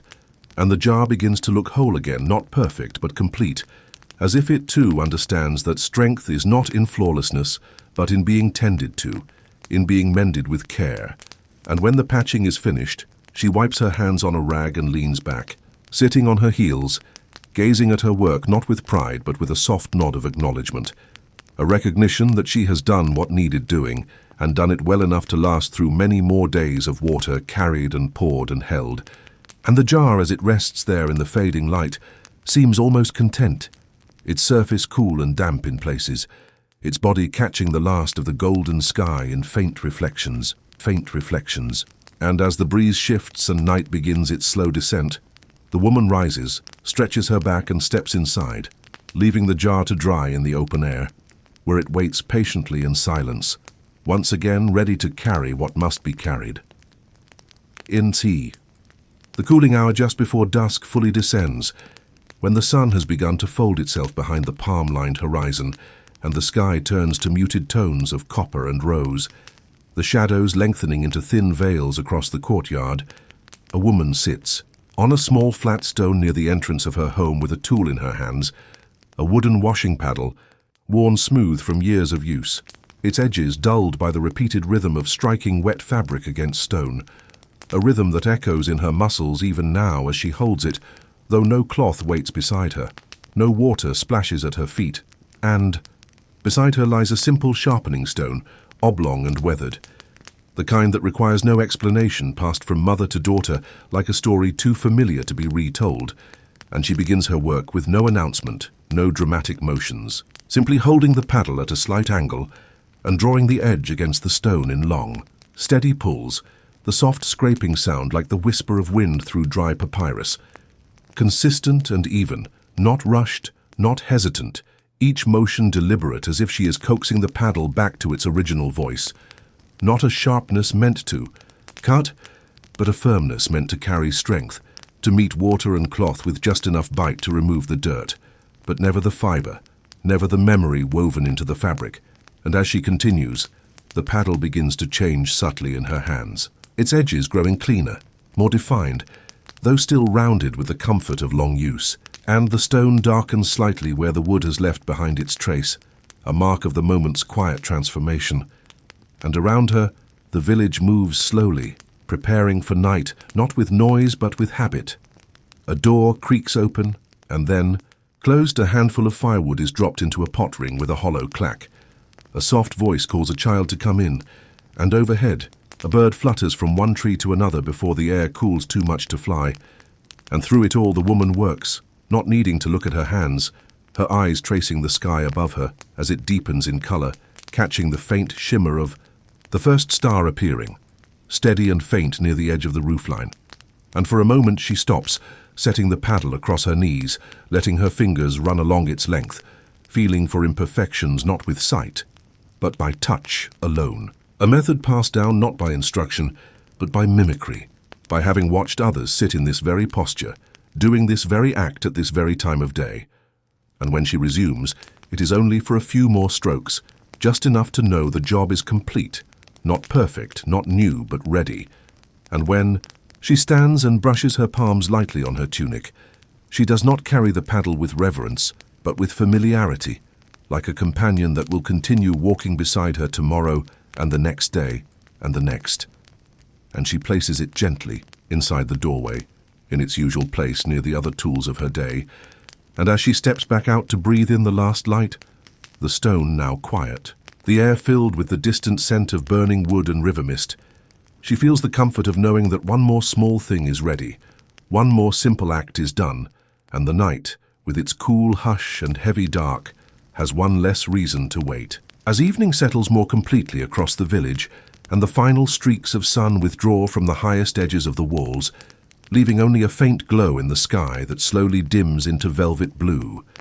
the warmth of the day lingers in the corners of courtyards and the stones beneath bare feet. But inside the modest home, where a low fire now flickers in the clay hearth, a woman begins one of her last quiet tasks of the day, sorting through a collection of threads that have been gathered, saved, reused, and rewound across weeks and months, resting now in a shallow, round basket beside her as she sits cross-legged near the light of the flame, its glow casting soft, golden arcs on the wall and making the threads appear to breathe with color and motion as her hands pass over them. And this is not a task of urgency or craft, but one of care and patience, a way of understanding what remains useful, what should be set aside, and what might find new purpose in tomorrow's mending or weaving. And as her fingers move slowly through the pile, lifting strands of pale flax, thin strips of dyed linen, and the occasional frayed bit of cotton saved from an older tunic, long worn past its prime, she separates them not by rule, but by intuition, by feel, letting the texture speak to her. Some are dry and brittle and break with the slightest pull. Others are soft but too short to serve, and still others are long, strong and warm with the scent of the hands that last held them, still holding the shape of the knots that once tied sleeves, sacks and seams. And while she works, the fire crackles softly in its little bowl of clay, its flame steady but gentle, the smoke curling upward into the dark recesses of the roof. And outside the world quiets even more. A dog gives one final bark before lying down in the dust. A child calls once to a sibling and is answered with a yawn, and the river, always just beyond sight, breathes its wide, deep breath, carrying the sounds of frogs and reeds and night wind down its endless path. And the woman hums under her breath, not a tune, but a vibration, a sound that feels more like thinking than singing, as if she is measuring the distance between today and tomorrow with each motion of her hands. And she finds near the bottom of the basket a twisted clump of blue thread, stuck together and wrapped around a small piece of dried reed. And she gently untangles it, unwinding each loop with a calm that only comes from someone who has done this more times than she could count, until the thread falls loose and soft again in her lap, like a strand of time released from a knot. And she places it into the pile meant for keeping, then begins gathering the shorter pieces together, winding them slowly into a tight coil that she will store in a pouch for binding herbs or tying bundles, because even the smallest pieces are never truly wasted here, only held for later, for another kind of usefulness. And the fire pops again, a soft reminder that the night is growing deeper, and her shadow on the wall has stretched and faded as the flame lowers, and so she places the threads back into the basket, separated now by texture and tone, each group carefully nestled within the next like a quiet family resting close together. And as she sets the basket aside and leans back against the wall, her fingers still tingling slightly from the movement, she closes her eyes for just a moment, letting the warmth of the fire rest on her skin, letting the sounds of night and thread and flame carry her to that gentle edge where thought becomes rest, and where the care given to something as small as a strand of linen becomes somehow an act of peace. Now that the sun has vanished completely beyond the palm groves, and the world is cloaked in deep blue and silver, the village has given itself over fully to night, not a night of noise or urgency, but one of deep softness, where even the most restless creatures seem to move slower, their footsteps muffled by dust and their voices hushed by the heaviness of dark. And in this space, where firelight flickers low and rooms breathe only in slow exhales, a woman steps out of her doorway, careful not to disturb the sleeping shapes curled on mats behind her, and walks toward the edge of the village where the river waits. not calling her, not beckoning, but simply existing as it always has, patient and unbroken, wide and unreadable, and when she reaches the familiar path that winds between low, stone borders and clumps of reed, she moves without need for light, guided by memory and the sound of her own steps on dry earth, until she reaches her usual spot, a low, flat stone tucked into a curve of the bank where the water is shallow and slow, and she sits, arms wrapped around her knees, eyes adjusting slowly to the darkness, though she doesn't need to see, much to understand where she is, for the river speaks more clearly at night than in daylight. Not louder, but deeper, its voice a soft, endless murmur that wraps itself around the silence like cloth wraps a sleeping child. And she listens, not searching for meaning, not analyzing its sound, but allowing her breath to fall into rhythm with the slow, liquid speech of the Nile, whose waters slip past with stories no longer told in words but carried in motion, in weight, in the hush between ripples. And above her, the stars have gathered in thick clusters, more vivid now than they were just an hour ago, filling the sky with light that does not disturb, only watches. And as she leans forward slightly, elbows resting on her thighs, she sees their faint reflections. In the water,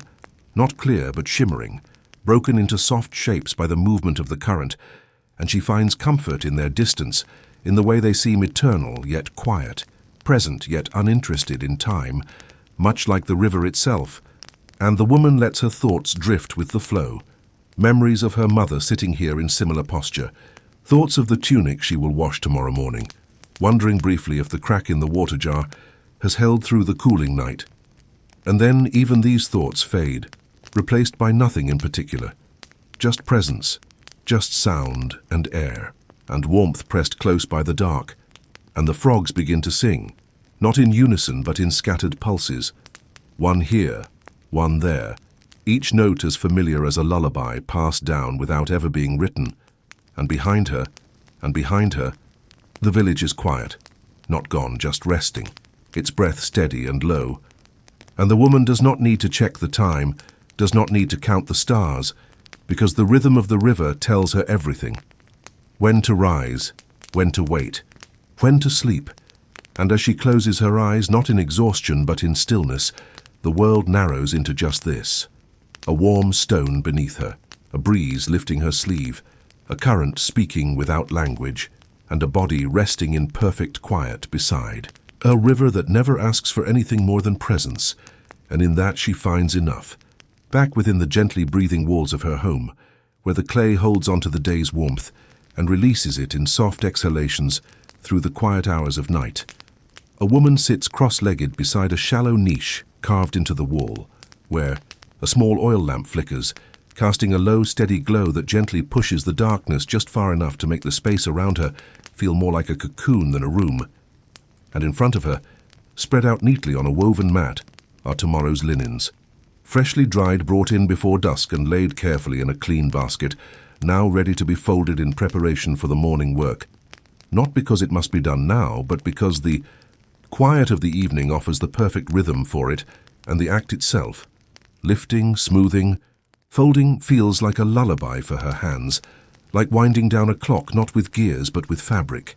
with patience, with breath. And as she picks up each piece of cloth, she does not rush, she does not stack. She pauses, runs her palms across the surface,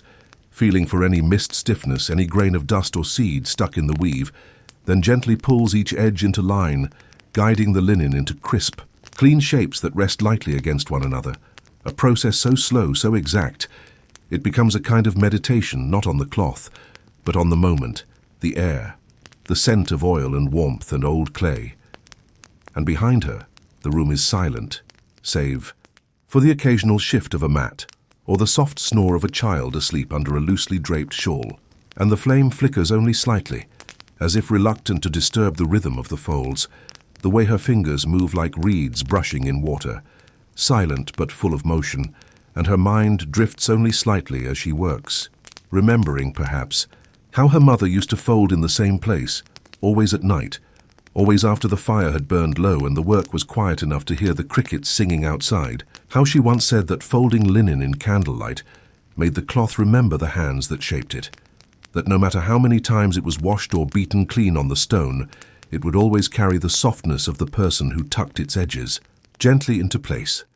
And the woman thinks of this as she presses one corner over another, each piece resting atop the next in a stack not heavy, but solid, stable like the foundation of tomorrow. And when the last cloth is folded, a square of finely woven flax used to wrap bread, she places it carefully on top, adjusts the pile just so, and wraps the entire bundle loosely in a larger wrap to keep the night's dust from settling into it, tying the corners in a slow knot, more gesture than fastening, more tradition than necessity. And as she leans back, placing her hands on the cool floor behind her, her gaze rests for a while on the flame, steady, dancing slightly, casting tiny shadows that ripple across the folded cloth. And she smiles, barely, the kind of smile that does not lift the mouth, but softens the breath, and she breathes, in deeply then out, the work done not with effort but with quiet. And the home answers her in silence, in stillness, in the kind of darkness that welcomes sleep rather than obscures. And outside, the river continues unseen, unfelt, but always there, carrying its endless weight forward through the night as, beside it, under roofs of reed and skies of stars, a small stack of folded linen waits perfectly quiet, perfectly ready. As the village drifts deeper into sleep and the air turns cooler, touched by a faint breeze coming off the river that carries the smell of damp reeds, mud, and distant smoke, a woman quietly steps outside once more, her bare feet pressing softly into the packed dirt as she walks without sound, without lamp or torch, guided only by memory and the silvery light of the moon, as it slips gently across the rooftops and lays down across the sleeping courtyard like a sheer veil. And she moves slowly toward the laundry line strung between two smooth wooden posts. In the far corner of the yard, a place where the shadows are familiar, where her fingers know the shape of each knot in the rope, where the rhythm of the cloth still swaying faintly in the nighttime air has not gone unnoticed. For even though most of the drying was done earlier, and the best of the sun's warmth has long since vanished, she knows the night has a rhythm of its own, a way of cooling too quickly, of allowing dew to settle where it shouldn't, and she checks each piece of hanging linen, not out of worry, but out of care, brushing her hands softly along the edges to see if they are dry enough to bring in, or if they must remain until morning, her touch feather-light, as though she does not want to wake the fabric itself, and the cloth, still slightly warm from the day, flutters gently beneath her fingers like a slow breath, catching the moonlight and folding it into gentle creases that ripple and settle again. And around her, the world is hushed, not dead or empty, but listening, as if the earth, too, recognizes the reverence of this quiet inspection, this ritual of attention, paid not to grand things but to soft ones, a cloth pinned at its edge, a thread pulling free, a corner folded back on itself in the breeze. And she pauses beside one tunic, fingers pressing slightly into the seam, and feels a bit of dampness still clinging to the fabric. Not much, but enough that it must remain. And so she lifts it slightly and shifts it to a different spot on the line, farther from the wall where the wind can reach it better, and the rope creaks faintly under the movement. A small sound that seems larger in the dark, but it settles again just as quickly, like a breath being held and then released. And above her the stars flicker in their scattered patterns, not offering direction, not demanding meaning, just hanging, there in their own endless silence, watching this woman tend to her linen beneath their light, as women have done long before her, and will do long after. And when she finishes, she stands for a moment longer, looking at the rows of cloth, swaying slowly in the night, like sails waiting for a wind that will never come. And then she turns, brushing her hands together not to clean them but to mark the end of a task, and walks back toward the house, her shadow moving beside her on the wall, long and thin, stepping just behind her as if remembering the path for her, and she pauses at the doorway, turning once to glance back, not with worry but with a kind of fondness, as though the cloth on the line, fluttering gently in the quiet of night, is a sleeping guest she is reluctant to leave outside. But she does because the night is kind and the breeze is warm, and the river not far away continues whispering its promises of morning. Inside the softly breathing home, where the night air moves in gentle currents through a reed-draped doorway, and the oil lamp burns low, casting uneven shadows across the clay walls like ripples in a shallow pool. A woman kneels beside the large clay basin that has served her through countless mornings and long afternoons, a washing bowl stained faintly from years of soap-root, sun and river silt. And even though the day is long over, and the last garment has been folded, the last paddle leaned back against the wall, she leans over it one final time, not with the intent to scrub or clean, but simply to rinse, to give the bowl its own kind of rest, its own quiet ritual of release from labor. And she lifts a small jug of water from beside her and tips it gently into the basin, watching as the clear liquid spills into the center and echoes faintly within the curve of clay, creating a soft, round sound that bounces off the walls and makes the house feel even quieter than it is. And she swirls the water with her hand, slowly, her fingers tracing a slow circle that lifts tiny flecks of lint, soap residue, and memory from the bottom, and lets them drift gently toward the edges before she tilts the basin, pouring the used water carefully outside the door, where it disappears into the earth with a sigh. And she does this not out of obligation or necessity, but because she knows that even a bowl must be allowed to begin fresh tomorrow, and that there is comfort in knowing the space where water once lived has been touched again, emptied with intention, readied once more. And the bowl, now damp and empty, catches the dim light of the fire's last glow in its shallow curve, holding not water now but a reflection of the flame itself, soft and flickering like breath made visible, and she places the jug back beside it, adjusting its angle without thinking, setting it so that in the morning, when her hands reach out before her eyes are even fully open, everything will be where it belongs. And she rests her palms briefly on the rim of the bowl, warm from her touch, cool from the night air, and lets them stay there just for a moment, absorbing the stillness of the task's completion, the sense of having honored the day's end with a gesture so simple it might be overlooked, and yet so quiet it becomes sacred. And outside the night deepens, the stars stretch higher into their sky, and the faint sounds of river and wind thread through the air, unnoticed but ever present, as they pass through open doorways and over sleeping bodies like lullabies without melody. And when the woman finally rises, her knees aching slightly but her mind stilled, she steps back toward her sleeping mat, brushing her fingertips along the wall as she walks, feeling the texture of home beneath them, and leaves the bowl behind. Her, not as something set aside, but as something tended to, something resting now just as she will, ready for another morning, another soaking, another day lived beside the Nile, in the slow and steady rhythm of water, cloth, and silence. As the fire in the corner dims to a single coal glowing softly, like a heartbeat pressed into clay, and the voices outside have faded entirely into the hush of night. No more footsteps on dirt paths, no more calls between houses, no more rustling of baskets or sloshing of water jars. The house is still, cradled in the deep quiet that only arrives when even thoughts begin to slow, and in that final window between wakefulness and sleep, the woman rises once more, not hurried, not disturbed, but moved by a quiet impulse to adjust the bundles of herbs that hang from the ceiling beams above the kitchen space, suspended with string and old reed cord, their leaves now dry and curling inward like tired hands, their scent faint but present, holding within them the last breath of the field, the last taste of sunlight caught in their stems. And she walks barefoot across the cool floor, her steps making no sound as she reaches up, one hand bracing against the wall, the other lifting, slowly to touch each bunch in turn. Coriander pods brittle and light, crushed mint that crumbles under the softest pressure, long sprigs of chamomile whose tiny white flowers have gone pale and papery, still clinging delicately to their stems, and she gently shifts their knots, tightening where the string has sagged, loosening where the stems have grown thin,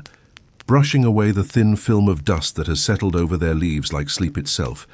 And though no one will see this work, and no one has asked it of her, she tends to the herbs as one might tend to dreams, with quiet fingers and a calm mind, knowing that in the days ahead, these dry leaves will become the taste in a pot of lentils, the scent rising with steam to fill the house at midday, the medicine tucked into warm water when a child's breath grows tight, or crumbled between fingers, to scent the cloths placed beneath pillows during long nights. And this care, given in the silence of the last hour, is not about efficiency or order, but about connection, about recognizing that these simple things, these plants, this space, this quiet, are not separate, but part of the same long thread that ties one day to the next, one season to the one that came before it. And when she finishes, the bundles now straight and balanced, their shadows dancing faintly across the ceiling in the light of the last ember, she lowers her hand slowly and stands still, listening to the soft creak of the beams above, the tiny sigh of the air shifting where her hand has been, and the gentle rustle of leaves settling back into place. And for a moment, it feels as though the house itself breathes with her, the roof and the walls and the cool floor all sharing in this moment of completion, of care, of pause. And when she steps back toward her mat, drawing the cloth over her shoulders and easing herself down onto the fabric that smells of fire and earth and linen, she closes her eyes, not as an act of escape from the day, but as a final folding of it, a quiet closing of a chapter written, not in words but in herbs and hands and hush, and above her the herbs swing slightly in the night breeze, as if blessing the sleep that now begins. Before giving fully into sleep, when the house has fallen into near total stillness, and even the glowing ember in the hearth seems to hold its breath, there is one final act,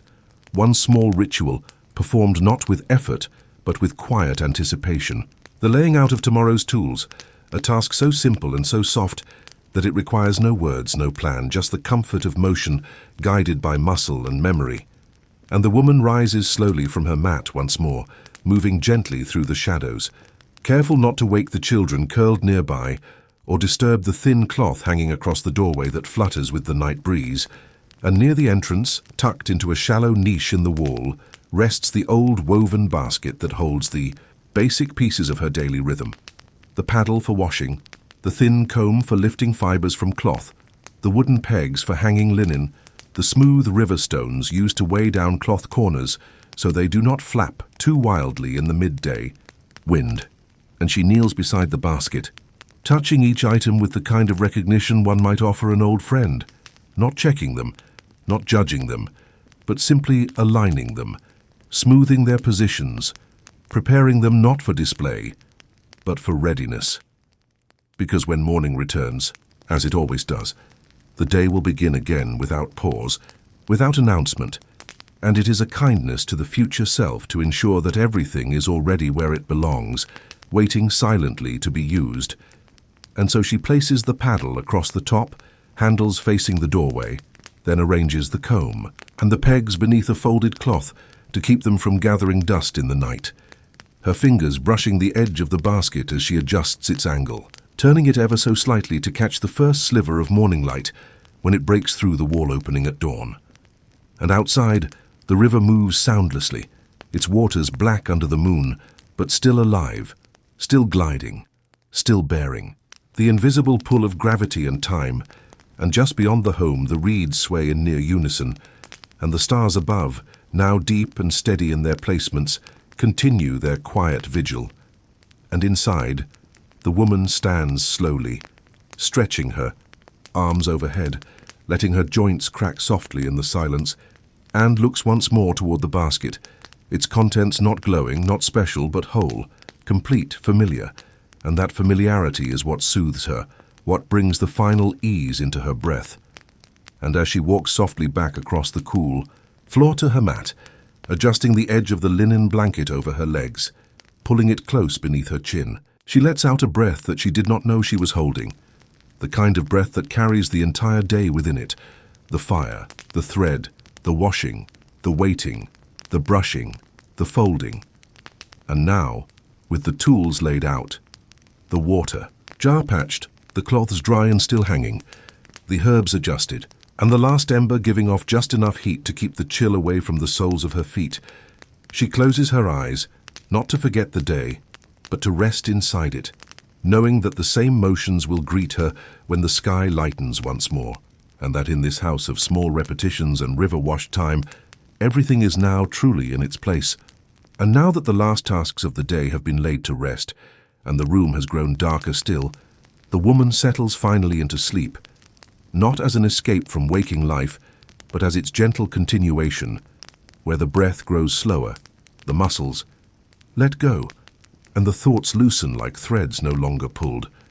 And yet even as her body relaxes fully into the thin mat beneath her, softened by countless nights, even as the linen blanket pulls lightly over her shoulder and the clay walls close in around her with their steady warmth, she remains for just a little while longer, aware of one last sound, the faint intermittent drip of water from the lip of a clay jar set just beside the threshold, where condensation from the cool night air has gathered along its curved rim and now releases itself, drop by drop into the shallow bowl set below, and the sound is so soft, so irregular, so nearly silent, that it could be mistaken for memory, for a dream already beginning, but it is there, undeniably, gently marking time in the dark, a rhythm not tied to work or ritual, but to nature itself, to the way water moves even when left alone, and she listens, not with intention but with the whole body, as if her skin and bones and breath are tuned to that delicate sound. And each drip is like a punctuation mark in the silence, like a finger tapping softly on a table in the next room. Not urgent, not calling attention to itself, just reminding the space that it is alive, that even stillness holds movement. And as the woman's breathing slows to match the long pull of night, the sound of dripping water becomes part of her breath, enters her chest with the air, exits with her exhale. And outside, beyond the thin clay wall, the river mirrors this slow rhythm, not in volume but in spirit, in the way it too never stops, never fully sleeps, always flowing somewhere just out of reach. And within the house, the shapes of resting children shift now and then beneath their cloths. A small sigh here, a quiet roll of the shoulder there, the rustle of woven linen pressed against skin, and these too become part of the sleep music, a hushed chorus of things alive but resting, things paused but not gone, and the woman, eyes closed now, face turned slightly toward the doorway where the faintest night breeze still enters, feels herself sinking deeper, not into unconsciousness, but into something weightless, like being lowered gently into water, where sound becomes touch and thought becomes warmth. And the last thing she notices before her thoughts scatter fully into the wide, drifting silence of sleep is that the dripping has slowed just slightly, as if the jar too is growing tired, as if the water itself knows when to stop. And in this moment, between awareness and dream, with the scent of clay, linen, and cooling embers still lingering in the air, she sleeps, not as an ending, but as a pause in the soft, eternal rhythm of a life lived by the Nile, beside water and sun and time, where even the smallest drip in the night becomes a blessing. Sometime after the world has forgotten motion, and even the moon has climbed quietly behind a slow-moving cloud, a gentle breeze begins to thread its way through the sleeping village, arriving without urgency, without noise, as if it has walked a long distance through reeds and fields and riverbanks, and now steps softly between the houses like a careful guest arriving late. And this breeze, cool and dry, carries with it the faintest sense of distant places. The memory of silt washed smooth by the Nile, the crisp smell of dry papyrus leaves, the barely there tang of charcoal fading in a dead hearth, and as it moves along the ground, it stirs the loose corners of mats, lifts the edges of woven reed door coverings, and presses its cool fingers across the sleeping bodies within, not to wake them, but to soothe them, to cool the skin warmed by hours beneath woven cloth, to remind them that the world beyond their walls is still breathing, still vast, still alive. And inside one such home, where the fire has long since gone cold, and only the stars outside reflect in the curve of the water jar, the wind makes its way slowly across the floor, brushing lightly over the tops of the folded laundry stacked neatly by the door, then curling around the drying herbs that sway ever so slightly from their cords in the rafters, releasing a faint rustle and a hint of sweet chamomile into the darkness, and the woman, asleep on her mat, does not wake, but her body feels the shift in air. Her shoulder twitches slightly and she pulls the edge of the blanket more snugly around her neck, instinctively guarding against the cool, her breath deep and even, her lips slightly parted in the stillness. And the wind moves past her without pause, gliding through the space as if taking inventory of what lies at rest, as if touching each object not to change it, but to remember it, the way a hand might brush across the spines of books in the dark, and then it slips back outside, where the line of laundry sways with more motion now, tunics lifting, scarves fluttering like soft wings, cloths whispering against one another with the intimacy of things long used together. And the sound they make is not sharp, not sudden, but a sighing kind of murmur that rises and falls like breath, like waves against a distant shore. And as the wind continues its passage through narrow alleys and open courtyards, over sleeping goats and resting baskets, through the cracks in mud-brick walls, and between low rooftops stacked with old jars and straw, it leaves behind no trace, only rearranged shadows and the faintest promise of return, and above the stars remain steady in their stillness, unaffected by the passing air, and the river, ever nearby, reflects only what the wind allows it to. Ripples here and there, tiny silver distortions that drift across its surface before vanishing once more into the wide, slow movement of the night. And the village sleeps through all of this, its people wrapped in linen and dreams, unaware of the wind's visit, of its invisible touch across their brow, its quiet communion with their daily things. And yet, when morning comes and someone steps outside to gather the cloth from the line, or reach for a fallen sprig of mint, they may pause just briefly and sense that something has passed through, something light, cool and familiar, a visitor that asked for nothing, disturbed nothing but remembered everything. And as sleep deepens,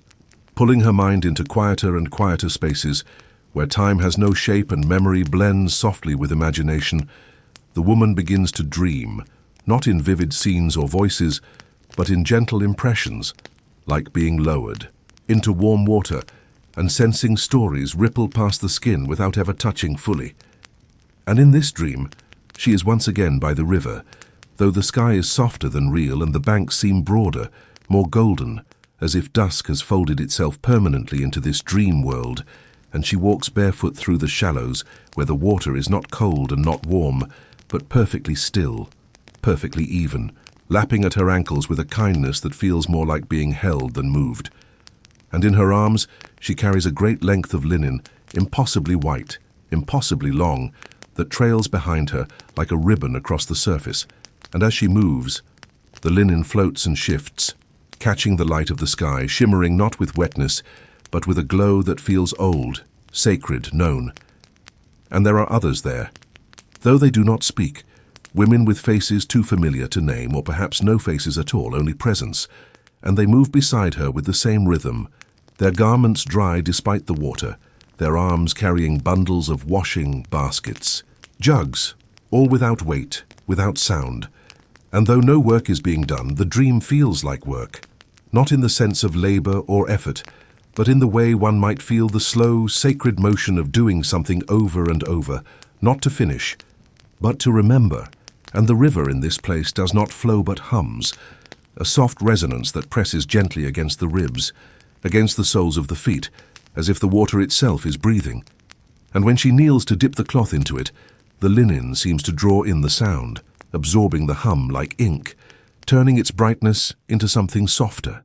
something grounded. And she lifts it, lets it hang, and it dries in seconds, hanging from the sky itself, suspended by air and time, and all around her the landscape glows, not with sunlight, but with something older,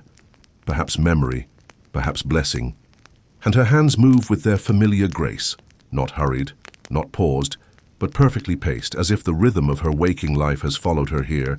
smoothing over the surface of sleep like hands over damp fabric. And there are no stones in this river, no frogs, no reeds, only the steady presence of washing, of cleansing, not just garments, but feeling, as though each dip of the cloth lifts something forgotten and releases it. And the woman, aware but not awake, senses that this moment is not meant to be remembered clearly, but to be carried, a feeling, not a vision. And so she continues to move, to rinse, to hang the linen that never runs out. And when the dream begins to dissolve, as all dreams eventually do, it does not end with confusion or loss, but with the same hush that began it. The water receding like breath drawn inward, the figures fading like smoke, the linen folding itself into the air, and she begins to drift upward into the shallows of waking, where the clay walls will greet her and the wind will kiss her skin. But she will still carry the river with her, in her hands, in her chest, in the silence she learned while dreaming of washing. That never ends. At the very edge of morning, long before the house begins to stir and while sleep still holds its soft grip on those inside, a faint change begins to settle over the world, so subtle it arrives unnoticed, slipping into the clay corners and worn, linens like a breath held in reverse, and as the stars begin to dissolve into the pale greying sky, the very first thread of dawn stretches across the horizon like a whisper brushed onto the earth by a careful hand, and in the quiet room, where the embers have gone cold and the mats are still lined with the slow rise and fall of sleeping bodies, a thin shaft of new light slides across the wall, touching the clay, not with brilliance, but with tenderness, a muted gold that climbs, gradually upward, one grain at a time, as if testing whether the day is ready to begin. And that soft light, neither warm nor cold yet, lands first on the rim of the washing bowl, catching the curved edge just so, turning it into a soft arc of reflection, then moves slowly across the stacked linen near the door, where it paints the folds in new shadow and draws quiet shapes between the threads,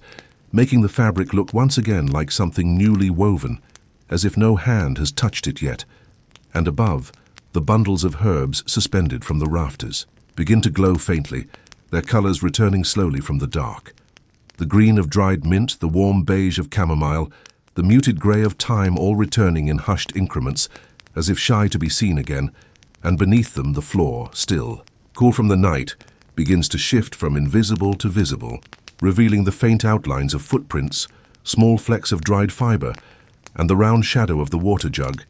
And outside, the village remains mostly asleep, its houses quiet, its people bundled still against the chill, but the birds have noticed, and one by one they begin their low testing calls, not yet full songs, but cautious notes sent up into the new air like scouts exploring a landscape that is only beginning to wake. And somewhere along the path near the river, a goat stirs, shaking dust from its back, and a loose stone clinks quietly as it rolls under a foot. And within the home, though no one rises yet, the light continues its slow journey, moving across the walls like a painter's brush, touching each object with an invitation rather than a command, asking the house if it is ready for another day of rhythm, of water, of cloth, of silence broken only by the sounds of labor and care. And soon the light will grow stronger, and the first feet will press into the floor, and the sounds of jars being lifted and bowls being rinsed and cloths being unfolded will fill the space once more. But for now, in this in-between moment where the night has not quite left and the day has not quite begun, the house holds its breath soaking in the stillness, letting the light move gently across it, blessing it, waking it not with urgency, but with grace. Even before her eyes fully open, while the world around her still floats somewhere between shadow and light, between dreams and responsibility, the woman becomes aware of her body in the quiet space where she rests, the gentle heaviness of her limbs, the warmth of her mat beneath her, the feel of linen lightly tucked around her shoulders, and the slow return of breath that deepens, just enough to mark the beginning of waking. And she doesn't rise quickly, doesn't lift her head or blink into the light. Instead, she lets herself remain still, anchored in the softness of early morning, listening first to the breath of the others around her, children curled like river pebbles under their blankets, one of them murmuring in sleep, the other shifting slowly with the smallest sound of fabric sliding against fabric. And beyond the walls, she hears the first real signs of day, a cart creaking somewhere far off, the low bray of a donkey, the faint sweep of wind moving through the palms by the river, all sounds wrapped in the gentleness of a morning not yet fully awake. And it is only then, when the familiar textures and tones have returned enough to make her feel safely held in time, that she slowly bends one knee, then the other, adjusting. Her spine against the mat, feeling the slight resistance of her joints greeting movement once more. And she lifts one arm above her head, not abruptly, but gradually like a reed rising in the current. And then the other, fingers interlacing softly, palms stretching toward the rough ceiling beams above. And her back arches slightly, not for performance or even exercise, but to remind the muscles of their place in the world, to recall the work they will do today, and to thank them for yesterday's labor. And the stretch brings with it no sharpness, no tension, only an opening, a slow returning, like the gentle peal of morning light through a slit in the clouds. And she inhales deeply, drawing in the scent of dry clay, cool linen, and the faintest trace of herbs that have rested all night, above her head, and as her arms lower again, her hands brushing softly across her belly and chest, she lets out the breath slowly, a sigh not of exhaustion, but of readiness, a peaceful transition from rest into motion. And her legs extend, now her toes pressing just lightly into the floor, feeling the cool surface beneath them, and she rolls gently onto one side, propping herself up on her elbow, hair falling forward like dark threads caught in the light. And she sits, not immediately rising, but pausing, letting her eyes adjust, letting her balance return, letting the room reveal itself again. The folded linen near the door, the dark curve of the fire pit, the quiet weight of the washing paddle resting where it always does. And there is comfort in this sameness, in the stillness before action, and as she finally moves to stand, brushing her hands down the sides of her tunic, smoothing invisible wrinkles with the same motion she has done for years, she greets the morning not with words, but with breath, with touch, with the silent grace of someone who knows what needs doing and welcomes it,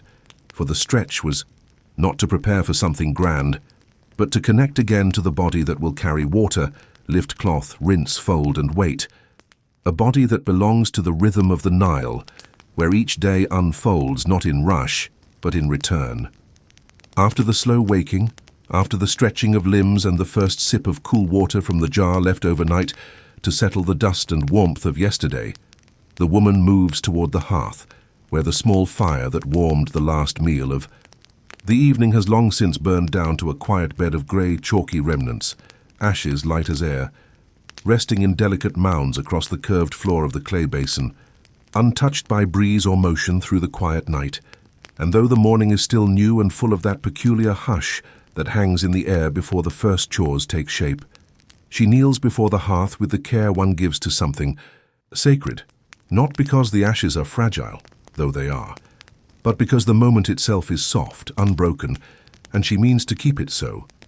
And with a small worn spoon carved from olive wood and smoothed by years of use, she begins to gather the ashes into a round ceramic bowl, moving slowly, methodically,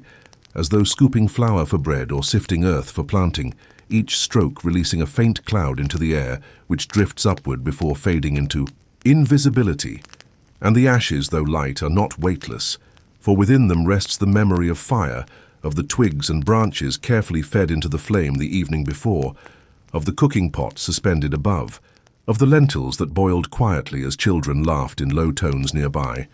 And now cooled and still, these ashes will begin their second life, mixed with water and oil to become soap, the rough kind that scours well-worn linen and lifts away the marks of sweat and dust and time. And as she works, she does not hurry, for gathering ashes is not a task that rewards speed. It requires patience, a steady hand, and an awareness of texture, knowing when the layer becomes too gritty, when to stop scooping and leave the heavier charcoal behind, and when to brush away a piece of burnt reed too large to crumble. And outside the open doorway, the light has grown stronger, casting a soft yellow glow across the packed earth, illuminating a basket leaning against the wall and a few lines of small footprints pressed into the dust, signs that the children have risen too, wandered briefly, and returned to their places. And the wind is rising slowly now, not strong but steady, bringing with it the sound of the river waking, birds rustling through reeds, frogs calling from their cool banks, and the low splash of a distant paddle dipping into water. And inside, the woman stands with her bowl of ash, holding it in both hands, as if it were something precious, because it is, in its own humble way, a part of the larger rhythm of the house, of the life she maintains not with ceremony but with care. And she places the bowl on the low shelf near the door, where it will wait until the mixture is needed. And as she wipes her hands on her tunic and glances toward the stack of laundry that awaits her today, she feels no burden, only continuation,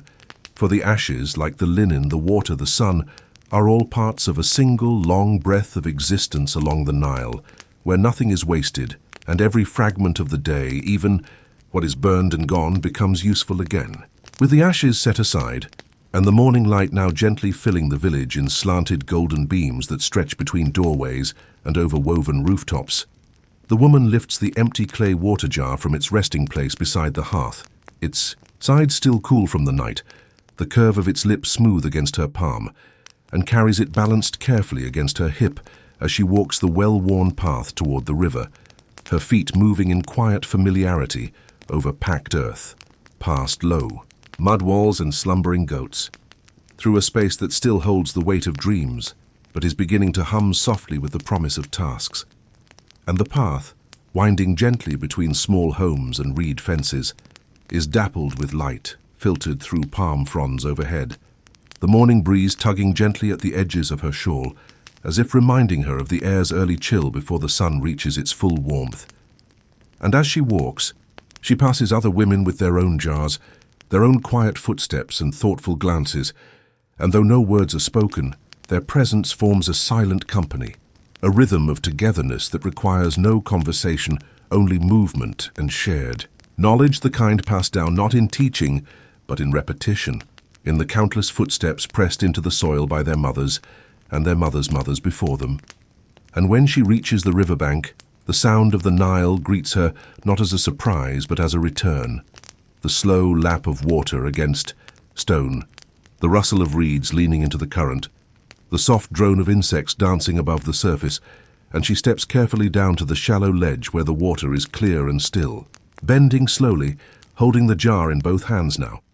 and dips it beneath the surface with care, watching as the water rushes in, bubbling gently at the mouth, before it settles into the dark belly of the jar, heavier now, grounded, and the moment stretches, not rushed, not idle, but suspended. As she lets the coolness rise through the clay into her hands and up her arms, grounding her in the quiet certainty of the act, a ritual she has performed 1,000 times, each one slightly different, each one exactly the same. And as she lifts the jar again, she pauses, looking out across the river's wide expanse, where the far bank is still wrapped in a thin morning mist, the trees beyond appearing as soft shadows, and she breathes deeply, the scent of water and mud and flowering reeds filling her chest like a balm, like memory, like time folded neatly into breath. And the weight of the jar is welcome now, a reminder that the day has begun, that the things she must do will follow the pattern she knows by heart, the setting of basins, the mixing of ashes, the soaking of cloth. But this moment, this gathering of water, feels like something more, something foundational, as though by collecting the river itself, she is collecting the beginning of the day, holding its first motion, its first silence, and with the jar resting against her side once more, she turns and begins the walk back, slower now, not from fatigue but from fullness, letting each step press gently into the earth as the sun rises higher, as the village behind her begins to stir more fully, and as the river, never still, continues its quiet journey beside her, steady, endless, and familiar. Back in the calm shade of the home, where the light now pools gently on the floor through the doorway and rests in golden stripes across the clay walls, the woman sets down the water jar beside the hearth with a soft thud, the sound barely audible over the hush of the morning, and she pauses to let the weight slip from her arms, to feel the quiet gratitude of the muscles that carried the full jar from riverbank to home, not as a burden but as a continuity. And now she kneels again beside the low shelf where the ceramic bowl of ashes waits, undisturbed since she left it, its grey powder soft and still as though it too had been holding its breath for her return. And she lifts the bowl gently, cradling it in the crook of one arm as she reaches for a small wooden stirrer, carved, long ago and worn smooth from use, and sets both beside a wide basin that has been washed clean in preparation, its surface cool and empty, ready to receive the mingling of earth and water in this oldest of domestic rituals. And she begins, not hurriedly, but with the kind of measured patience learned from generations before her, pouring a careful stream of water into the basin, the sound a soft trickle like a whispered story, and then sifting in the ashes slowly, one handful at a time, watching as the surface clouds with swirling grey patterns that bloom and fade like smoke trapped in still. Echo, and she stirs gently, not with force but with care, circling the wooden stick around the edges of the bowl, watching the mixture thicken slightly as the alkaline from the ash begins to blend into the water, forming the first trace of lather that clings to the sides and releases the faint scent of soot and thyme. And in this motion, this quiet circular stirring, there is something almost hypnotic, a rhythm not driven by urgency, but by attentiveness, as though the act itself is less about creating soap and more about remembering the importance of small transformations. Ash to cleansing agent, water to solvent, labor to care, and the woman's hands move with unspoken knowledge, tilting the bowl when needed, pressing a thumb against the stirrer's edge to feel the consistency, nodding slightly to herself when it becomes just right, not too thick, not too runny, the perfect texture to lift dust from woven cloth, to soften the threads, to brighten the linen without harshness. And when the mixture is ready, she pours a portion of it into a smaller vessel, one made specifically for carrying to the washing stones, and the rest she covers with cloth, setting it aside beneath the shelf, cool and dark, where it will settle for the next round of rinsing. And all the while the house around her remains calm, its silence holding the work like cupped hands, broken only now and then by the shifting of footsteps outside, a low voice calling to a neighbor, the fluttering flap of laundry already hung and catching wind in the sun. And she rises slowly, wiping her hands on the side of her tunic, brushing a bit of ash from her knee, and looks toward the stack of cloth now waiting for its turn with the new soap. Its folds clean but still dull from yesterday's dust, and she smiles not with glee but with quiet satisfaction, because everything is now prepared. The water, the soap, the light, the cloth, and the river, only a short walk away, glimmers, softly through the open doorway, not calling but ready as it always is, for the next part of the day's work to begin. As the morning reaches its fullness, and the sun lifts higher into the sky, casting a warm and steady glow across the courtyard, the woman begins the next part of her quiet routine, sorting the cloths that will be washed today, each one chosen carefully from the neat stack near the door, where folded tunics, sashes, wraps, towels, and worn cleaning rags have rested through the night, absorbing the slow breath of the house, and now waking in a way just as she has, ready to be submerged in water once more. And she does not. Rush does not simply grab what lies on top, for there is an order to things that only she knows, a logic shaped by experience, by fabric type, by how soiled each piece has grown, by how long it has waited, by how the fibers respond to sun and soap and water. And so she takes each item one at a time, lifting it from the pile, unfolding it gently so as not to disturb the fabric's shape or awaken too much of the scent it carries. For these, cloths hold stories, invisible and mundane, the scent of cooking smoke, of sleeping children, of sweat from working backs and dust from wind-blown afternoons. And she honors that quiet memory with each movement, turning the garment gently in her hands before placing it into one of two woven baskets at her feet, one for heavier linen and outer garments that will need more scrubbing, and another for softer, lighter cloth, underlayers, head wraps, and children's wraps, which will require a gentler touch, and the sound of the sorting is soft but constant, the swish of fabric, the creak of the basket's sides, the occasional whisper of a corner brushing the stone floor, all of it folded into the hum of the waking village around her, where other homes are beginning their own rituals, the beating of rugs against low walls, the creak of doors opening, the splash of water hitting stone, and above the breeze stirs the hanging herbs again, casting dappled shadows across the wall and floor, shadows that move gently with the motion of her hands, as though even the light participates in the rhythm of her mourning. And with each cloth she touches, she is not only preparing for labor, but also engaging in a kind of inventory of life itself, remembering who wore what and when, which child spilled lentils on their tunic, which sash was used to tie a bundle of reeds, which towel dried which set of hands after a long day. And when she finds a piece more worn than the others, the edges frayed or the color faded to near white, she folds it differently, sets it aside for possible cutting or repurposing, for no cloth is ever truly discarded until it can serve no more. And by the time the last of the pile has been sorted, and the two baskets are filled in balanced measure, she sits back for a moment, resting her hands on her knees, breathing in the scent of sun-warmed fabric, the light now pouring across her shoulder and into her lap, turning the linen edges golden. And there is satisfaction in the quiet readiness of it all, in knowing that everything now lies in its place, that each piece will be cared for in its turn, that the process will unfold with the same care it always has, not because it must be done, but because it deserves to be done. Because in this small act of sorting cloth in the sunlight, she restores order not only to the fabric of the house, but to her place in the slow and steady rhythm of life along the Nile, where nothing is wasted, and everything, even the simple act of choosing what to clean first, is part of something whole. Once the cloth has been sorted, folded and prepared, and the sun has fully spilled into the courtyard, warming the hard-packed earth beneath her feet and casting a soft glow over the baskets at her side, the woman rises slowly, brushing her palms, down the sides of her tunic, with the same steady care she uses for everything.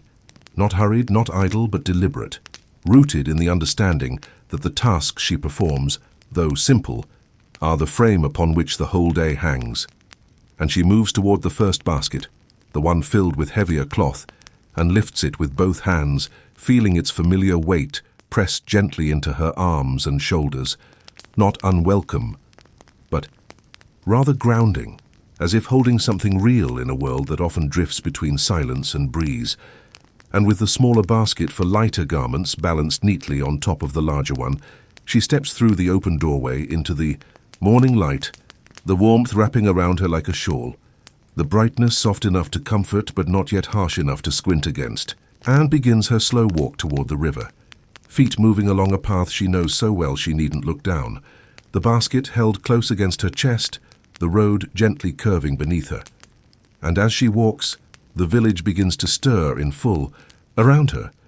A woman 2 homes down sweeps dust from her threshold with a long palm broom, sending up a rhythmic scratching sound that fades quickly behind her. A boy, barefoot and still rubbing sleep from his eyes, sits on a low wall chewing something from a clay dish, watching the day unfold without needing to name it. And though she passes these small moments, she does not stop to greet or be greeted. For there is a shared understanding among the women that this is a time of movement, of quiet purpose, and their nods to one another, if they even happen, are barely perceptible, but filled with recognition. And as the houses thin out, the path widens and descends slightly, and the scent of the river begins to rise gently into the air, not sharp or damp, but faintly earthy, with the delicate sweetness of wet reeds and silt. And ahead, the wide blue-green surface of the Nile comes into view, calm in the mid-morning. Hush, its slow current gleaming with soft ripples that catch the sun like slivers of polished copper. And near the shore, in the shallow inlets tucked between smooth rocks, other women have already arrived, bent over their basins, sleeves rolled to elbows, water splashing gently as garments are dipped and scrubbed and wrung, their voices low, murmuring stories or simply humming to the rhythm of their work. And the woman approaches the same familiar flat stone she has used countless times, one side worn smooth by her knees, and sets the baskets down carefully, brushing away a few dry reeds with the back of her hand before lowering herself to sit.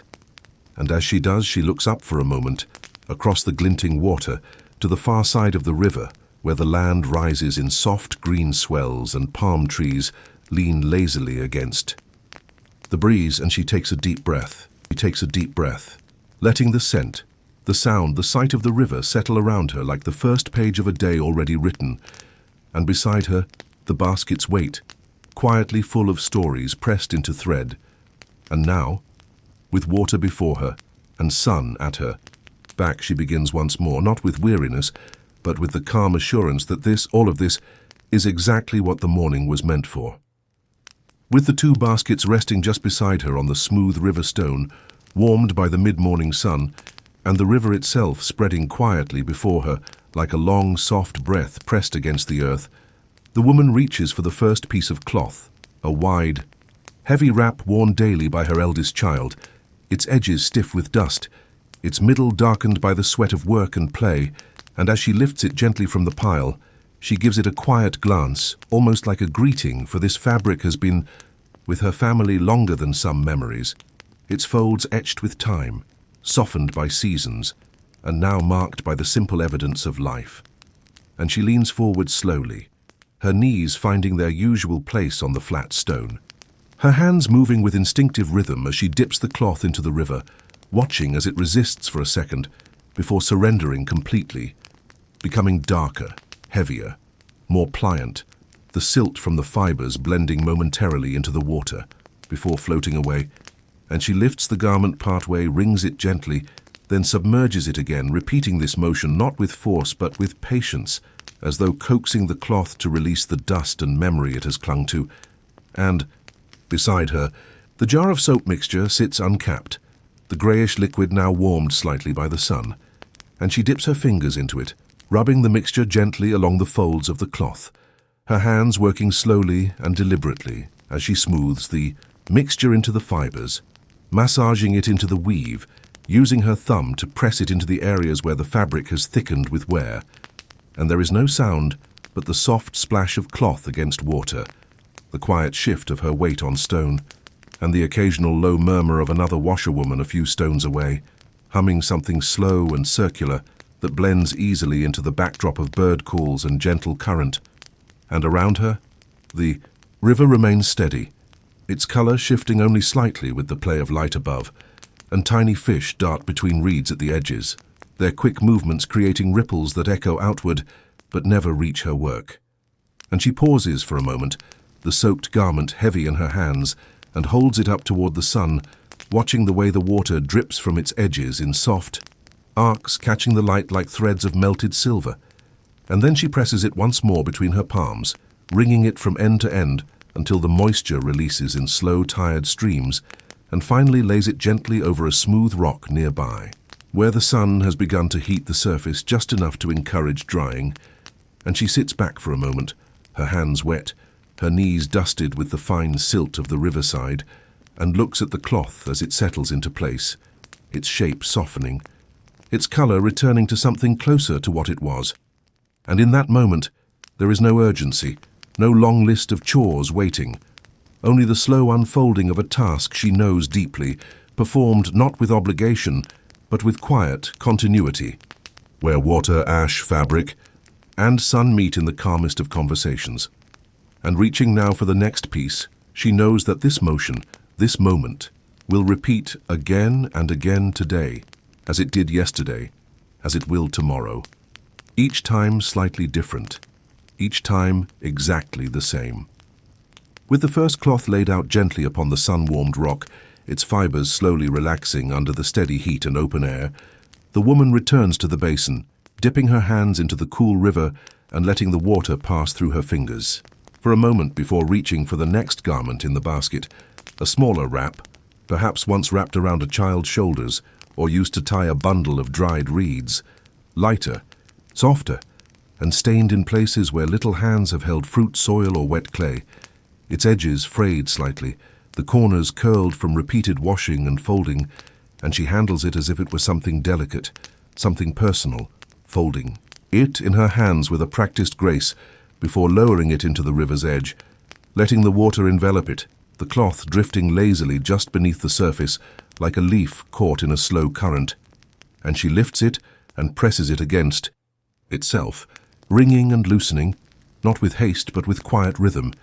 and dips her hand again into the small vessel of ash soap, rubbing it gently into the cloth, her fingers tracing the same lines again and again until the fabric releases its dust, its oil, its memory. And there is a rhythm in this now, a tempo guided not by timepieces or orders, but by the feel of resistance in the cloth and the weight of the water, by the angle of the sun and the position of the breeze, by the way her body naturally shifts from side to side, stretching across the stone, then returning to center. And as she continues, the work deepens into something almost meditative, a motion not unlike the swaying of reeds in the shallows, or the circular flow of water around a submerged stone, something endless and calm, her left hand guiding the cloth through the rinse, her right hand massaging the soap into folds, both arms moving together like parts of a quiet tide.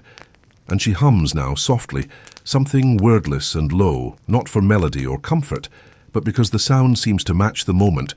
filling the space around her in place of conversation. And nearby a young girl approaches her own mother on a neighboring stone, bringing with her a handful of wet garments bunched in her arms, and they exchange a glance, a half smile, no. Words needed, for the task explains itself, the water explains itself, and the sun continues to rise, warming her back and drying her sleeves where water has splashed, the air scented with river, linen, and just the faintest trace of soap smoke. And she begins to lose track of time, not because she is distracted, but because time here is not, marked in minutes or hours, but in cloths soaked and rinsed, in garments washed and laid out, in the slow procession of wet fabric from basket to river to stone. And when she glances up, she sees the spread of clean cloths forming a soft arc along the rocks, like sails or flags of a quiet celebration, though no event is happening. Only this, the ordinary care of things, and with each piece she lifts, rinses, and lays down, she feels the day shaping itself around her, not with demands or noise, but with the steady reassurance that this rhythm, humble and ancient, is enough. By mid-morning, the stone beneath her knees has warmed more fully, and the light that once filtered gently through the branches now falls in full golden bands across the river's edge, painting the surfaces of the smooth rocks with soft amber, and deepening the green of the water's edge. And though her hands continue to move, dipping, wringing, folding, soaking, the rhythm of her work is now joined by the subtle chorus of life unfolding around her, not loudly, not disruptively, but as a quiet layering of presence, of other women's voices entering the air in slow ripples like the ones that travel from her elbow into the water with each movement. And nearby, one of the older women, perhaps a neighbor, perhaps someone whose name is no longer necessary, because her presence has become as familiar as the path home, speaks in a low tone, her words drifting across the space like floating reeds, not directed toward anyone in particular, just an observation on the dryness of the wind, or the pattern of a child's cough during the night, or the stubbornness of a fabric stain, and others, without turning or pausing their tasks, reply in kind, their voices warm but subdued, as though the river itself has set the volume for their speech. And the woman listens, not needing to contribute, letting the sound rest over her like sunlight, a quiet reminder that she is not alone in this work, that the rhythm of washing belongs to many hands, not just her own. And the words, exchanged, hold no urgency, no debate, only the softness of shared time, women who know each other's seasons and silences, who know the difference in the way one reaches for soap on a sad morning versus a tired one, who understand each other's moods by the pressure of feet on stone or the angle of a shoulder beneath the sun. And now and then, laughter bubbles, hup, low and unforced, sometimes over nothing more than the mispronunciation of a word by a child playing nearby, or a chicken wandering too close to the water and being shooed with dramatic flair. And this laughter does not interrupt the task, but folds into it, becomes another sound in the day's quiet music. And the woman, her sleeves wet up to her elbows, and her face damp from the gentle mist of washing, lets a smile rise without effort, continuing to scrub a piece of cloth that once served as a head covering, now softened by time and wear, her fingers tracing its embroidered edge where the threads have begun to unravel slightly. And behind her, the baskets are growing lighter, the wet cloth spreading in neat lines across the flat rocks like sunlit prayers, and she feels the ease of the moment, not because the work is done, but because the work is being shared, not only in physical effort but in mood, in nearness, in the quiet comfort of others doing the same thing beside her. And for a while there is no difference between speech and silence, between washing and resting, between thought and motion, because everything moves gently into everything else, like the river itself where no part is still but nothing is rushed. And in that gentle middle space, that hush where breath and task and light and voice blur into a single moment, she finds rest even while moving. As the river continues its unhurried flow beside her, and the mid-morning sun climbs just a little higher, warming the top of her shoulders and deepening the golden hue of the rock beneath her knees, the woman shifts her position slightly, easing the basket of damp but still unwashed cloth closer, with a soft scrape against stone, and selects from it a large piece of linen that once served as a bedsheet, now bearing the faint marks of daily life, the blurred outline of a child's footprint near the corner, a dark smudge from a jar of oil, and several soft brown spots that might have come from smoke or spice, and she folds it carefully across her arm, testing its weight and texture before lowering it into the water, where it floats for a moment like a pale leaf before slowly darkening as the river soaks into its fibers. And as she lifts it again, wrings it and dips it once more, she begins the slow, steady process of scrubbing, using the flat of her palm and the side of her thumb to press the ash soap into the most marked areas, working in small circular motions that call for both patience and a certain quiet confidence, not because the stain must be removed entirely, but because the act of trying is itself part of the cloth story, and the motion is repetitive but not mindless, each stroke releasing a soft foam that mixes with the water and flows down the length of the fabric, gathering briefly at the edge before slipping into the current. And she continues like this for several long minutes, letting her breath fall into rhythm with the motion of her arms, with the rise and fall of the cloth, the dip into the water, the lift, the rub, the rinse. And every now and then she pauses, holds the linen up to the light, inspecting it not with scrutiny, but with familiarity, as if asking the cloth itself whether it has had enough, whether it is ready to let go of the marks that clung to it through the night. And as she works, the world around her remains quietly alive. Birds wheel overhead and call softly to one another in the trees that line the far bank. A splash further downriver signals that someone has stepped too deep into the mud and laughed about it. The breeze stirs again, lifting her damp hair from her neck and sending a ripple through the rows of drying garments nearby. And through it all, her hands move without pause, knowing the cloth as if it were an extension of herself, and the stain as if it were a memory that needed washing not away, but back into balance. And when she finally lifts the linen for the last time, folds it gently, and lays it with the others, she does so with the same care given to sacred things, not because the fabric is valuable, but because the act itself, the cleaning, the patience, the rhythm, is a kind of quiet devotion, a thread of meaning stitched into a world otherwise marked by silence and sun. And as she reaches for the next piece, she does not think of how many remain, or how far the sun has moved, or whether her work is fast or slow, only that this is what her hands know to do, and that in doing it she remains part of something larger and older than herself, a continuity that flows like the river, gently, endlessly, and without need for conclusion. As the morning leans into noon, and the light begins to take on a brighter, fuller quality, no longer the soft golden hush of early hours, but something clearer, more defined, more resolute, the air along the riverbank begins to shimmer faintly, not with heat exactly, but with the dense stillness that comes just before the warmest part of the day settles in, and in that moment of gentle pause between tasks, while the garments already washed glisten across the stones, and the remaining ones wait their turn in the basket, the woman pauses to shift her legs, stretching her spine slowly, letting her shoulders roll back as she exhales, not with weariness, but with ease, and as she lifts her gaze from her work for a moment,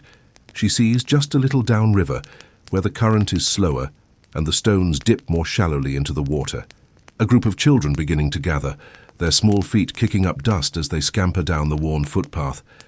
their voices rising not in shouts or chaos, but in high, playful tones that bounce like soft drums across the flatness of the river. And though she doesn't look directly at them, she knows what they're doing, because they do it almost every day once the sun is high enough, and the washing women are deep enough in their rhythm not to chase them off. They play at the water's edge, turning shallow eddies into oceans, piling small stones into fortresses, chasing tiny fish with flat hands and big eyes, their laughter folding into the ambient song of wind and river and cloth. And one girl, perhaps 5 years old, wanders too close to the woman's row of drying garments, hesitates and then tiptoes away, giggling as her older brother, not much taller, pulls her gently back toward the cluster of play where another child is, now pretending to cook soup in a cracked bowl filled with mud, pebbles and reeds, and the woman watches with the corner of her eye,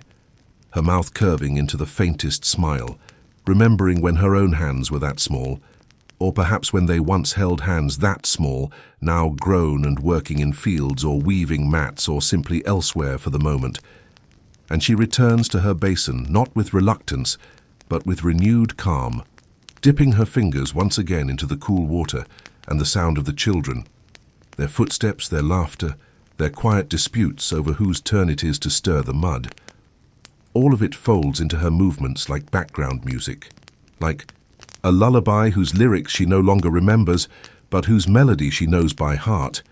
And as she works, the presence of the children brings no distraction, no interruption to the day's purpose, but instead forms a sort of invisible thread connecting the generations along the same stretch of riverbank, where feet have always padded across sun-warmed stone, where water has always been both play and labor, and where cloth and memory and life itself are washed clean and hung out to dry in the exact same breeze.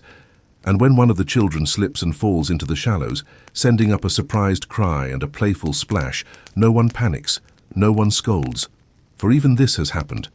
before and will happen again, and the rhythm of the day, like the current of the river, simply continues, gently adjusted but never broken. As the sun climbs past its highest point and begins its slow drift downward,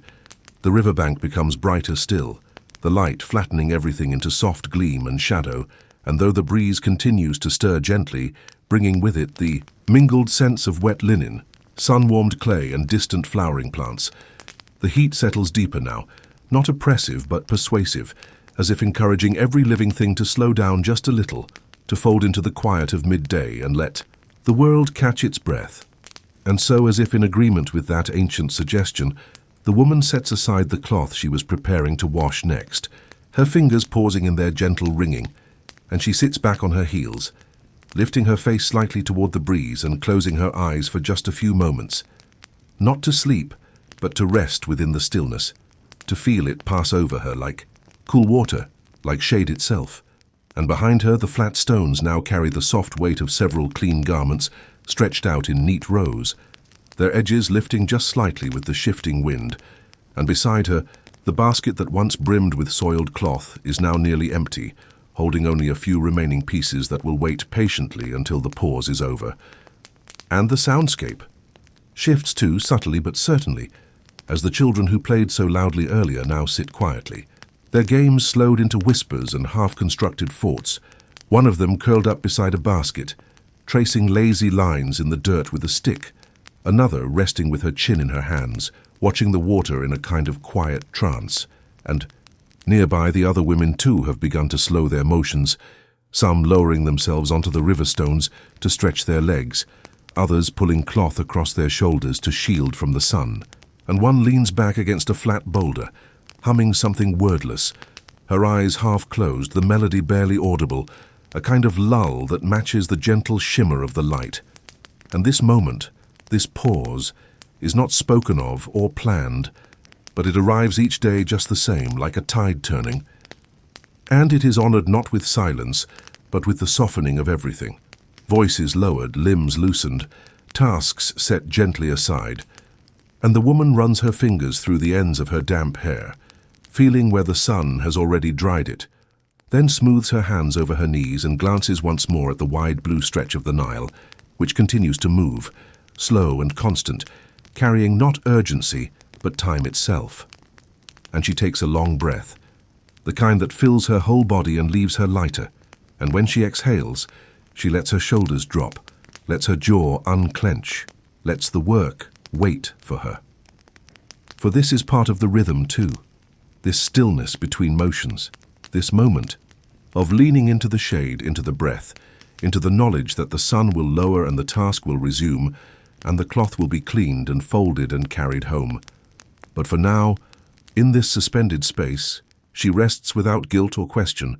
knowing that even the river rests in its way, and that every current, no matter how constant, has a softer bend.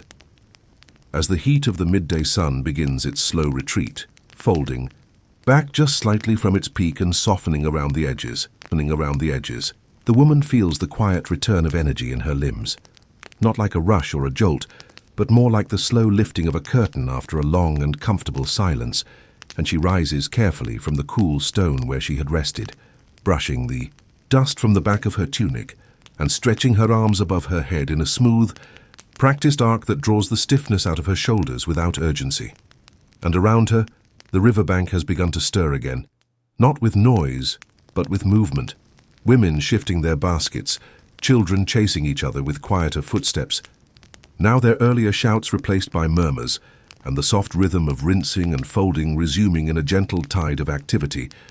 And the woman turns toward the line of stones where she had laid out the washed garments, now bright and warm beneath the sun,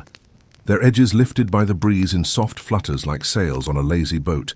their shapes firm and clean, transformed from soiled and crumpled to smooth and crisp, carrying the scent of river water, sun, and the faint tang of ash soap. And she approaches them slowly, savoring the quiet satisfaction of this part of the task, this small moment of return and completion, as she begins to gather each cloth in turn, folding it along its familiar lines, her fingers moving with tenderness and attention, not simply to store them, but to thank them in a way, but for their service, for their patience, for holding the bodies and burdens of those she loves.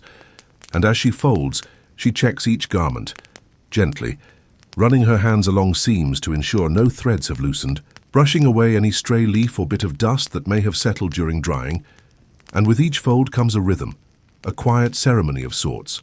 Crease, smooth, fold, press, and place into the basket, one piece after another, until the pile grows, neatly inside the woven container, and the act feels less like the end of a chore and more like the soft closing of a door, the careful tucking away of time that has been well used. And she pauses once, lifting a particularly light shawl into the air, letting it catch the breeze for a moment, before wrapping it into a delicate square and placing it on top of the others. And as she does, she glances out over the water, which glimmers with the late afternoon sun. In longer, lazier lines now, its surface broken only occasionally by the quiet flick of a fish or the shadow of a heron drifting low over the reeds. And there is peace in this moment, not from stillness alone, but from completion,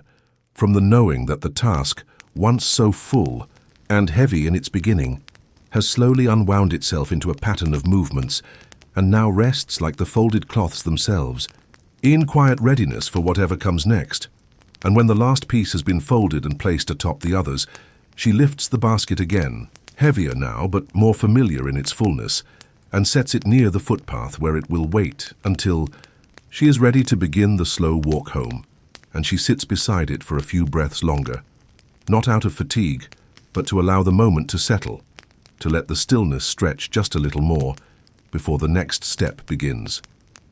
With the day now leaning gently into evening, and the sun beginning its slow descent behind the distant palms that line the far edge of the riverbank, casting long shadows across the warm earth and tinting the sky in soft shades of amber, rose, and pale violet, the woman lifts the full basket of folded laundry into her arms, with the ease of someone who has done this so many times that the motion feels less like labor and more like memory taking shape in the body. And she begins her slow, steady walk along the familiar path that winds from the river's edge back toward the village, her bare feet pressing into the dust, each step raising a faint puff that quickly settles behind her as if reluctant to let her go. And the basket, though full, does not weigh her down. It sits comfortably in the curve of her hip, balanced against her side like a quiet companion, its contents clean, sun-warmed, and softly fragrant with the mingled scents of ash soap and river air. And as she walks, she does not hurry. There is no need, no demand for speed, only the gentle urging of twilight and the slow cooling of the earth beneath her. And she passes the same low walls, the same fences woven from reeds and twine, the same doorways where quiet figures begin to gather, speaking softly or lighting small lamps, their flames flickering in the breeze that now carries with it a different energy, not of labor or heat, but of winding down, of drawing things inward. And a few children still chase one another in half-hearted games, their energy finally waning, their laughter more subdued, and she nods to one or two of them as she passes, not pausing, not needing. To speak, for the language of evening is simpler, slower, made more of glances and gestures than of words. And as she reaches the entrance of her home, the light has shifted fully into dusk, the sky overhead now streaked with color so soft it seems whispered rather than painted, and she pauses at the threshold, looking out once more toward the river, now just a shimmer in the fading light, a silver line threading its way through shadow, constant and patient and whole, and she enters the house, placing the basket carefully near the back wall where the cloths will rest until they are needed again, their time of service only briefly interrupted by this day of renewal, and she stands for a moment, her hands resting at her sides, her shoulders eased, and allows the stillness to settle around her like a blanket, not of silence but of completion. And the house, dim and cool now, holds the soft scent of clay and grain, and the faint sweetness of herbs drying from the rafters, and outside the wind shifts once more, carrying with it the promise of rest of night of another day waiting to rise again. And as she begins to prepare the evening meal, her hands moving again, but more slowly now, more reflectively, she knows that the river will wait for her, that the stones will remember her knees, that the cloth will always grow dusty and always need washing, and that each time the rhythm will return, steady, quiet, ordinary, and within that ordinariness, something sacred, something whole. And in that knowing she breathes deeply, exhales into the hush and lets the day close gently behind her, like the folding of linen, like the turning of light, like the slow, soft rhythm of a life lived close to water, close to time, close to the center of what truly endures. That hush where breath and task and light and voice blur into a single moment, she finds rest even while moving. As the river continues its unhurried flow beside her, and the mid-morning sun climbs just a little higher, warming the top of her shoulders and deepening the golden hue of the rock beneath her knees, the woman shifts her position slightly, easing the basket of damp but still unwashed cloth closer, with a soft scrape against stone, and selects from it a large piece of linen that once served as a bedsheet, now bearing the faint marks of daily life, the blurred outline of a child's footprint near the corner, a dark smudge from a jar of oil, and several soft brown spots that might have come from smoke or spice, and she folds it carefully across her arm, testing its weight and texture before lowering it into the water, where it floats for a moment like a pale leaf before slowly darkening as the river soaks into its fibers. And as she lifts it again, wrings it and dips it once more, she begins the slow, steady process of scrubbing, using the flat of her palm and the side of her thumb to press the ash soap into the most marked areas, working in small circular motions that call for both patience and a certain quiet confidence, not because the stain must be removed entirely, but because the act of trying is itself part of the cloth story, and the motion is repetitive but not mindless, each stroke releasing a soft foam that mixes with the water and flows down the length of the fabric, gathering briefly at the edge before slipping into the current, and she continues like this for several long minutes, letting her breath fall into rhythm with the motion of her arms, with the rise and fall of the cloth, the dip into the water, the lift, the rub, the rinse, and every now and then she pauses, holds the linen up to the light, inspecting it not with scrutiny, but with familiarity, as if asking the cloth itself whether it has had enough, whether it is ready to let go of the marks that clung to it through the night. And as she works, the world around her remains quietly alive. Birds wheel overhead and call softly to one another in the trees that line the far bank. A splash further downriver signals that someone has stepped too deep into the mud and laughed about it. The breeze stirs again, lifting her damp hair from her neck and sending a ripple through the rows of drying garments nearby. And through it all, her hands move without pause, knowing the cloth as if it were an extension of herself, and the stain as if it were a memory that needed washing not away, but back into balance. And when she finally lifts the linen for the last time, folds it gently, and lays it with the others, she does so with the same care given to sacred things, not because the fabric is valuable, but because the act itself, the cleaning, the patience, the rhythm, is a kind of quiet devotion, a thread of meaning stitched into a world otherwise marked by silence and sun. And as she reaches for the next piece, she does not think of how many remain, or how far the sun has moved, or whether her work is fast or slow, only that this is what her hands know to do, and that in doing it she remains part of something larger and older than herself, a continuity that flows like the river, gently, endlessly, and without need for conclusion. As the morning leans into noon, and the light begins to take on a brighter, fuller quality, no longer the soft golden hush of early hours, but something clearer, more defined, more resolute. The air along the riverbank begins to shimmer faintly, not with heat exactly, but with the dense stillness that comes just before the warmest part of the day settles in, and in that moment of gentle pause between tasks, while the garments already washed glisten across the stones, and the remaining ones wait their turn in the basket, the woman pauses to shift her legs, stretching her spine slowly, letting her shoulders roll back as she exhales, not with weariness, but with ease, and as she lifts her gaze from her work for a moment, she sees just a little downriver, where the current is slower and the stones dip more shallowly into the water, a group of children beginning to gather, their small feet kicking up dust as they scamper down the worn footpath, their voices rising not in shouts or chaos, but in high, playful tones that bounce like soft drums across the flatness of the river. And though she doesn't look directly at them, she knows what they're doing, because they do it almost every day once the sun is high enough, and the washing women are deep enough in their rhythm not to chase them off. They play at the water's edge, turning shallow eddies into oceans, piling small stones into fortresses, chasing tiny fish with flat hands and big eyes, their laughter folding into the ambient song of wind and river and cloth. And one girl, perhaps 5 years old, wanders too close to the woman's row of drying garments, hesitates and then tiptoes away, giggling as her older brother, not much taller, pulls her gently back toward the cluster of play where another child is, now pretending to cook soup in a cracked bowl filled with mud, pebbles and reeds, and the woman watches with the corner of her eye, her mouth curving into the faintest smile, remembering when her own hands were that small, or perhaps when they once held hands that small, now grown and working in fields or weaving mats or simply elsewhere for the moment. And she returns to her basin, not with reluctance, but with renewed calm, dipping her fingers once again into the cool water and the sound of the children, their footsteps, their laughter, their quiet disputes over whose turn it is to stir the mud.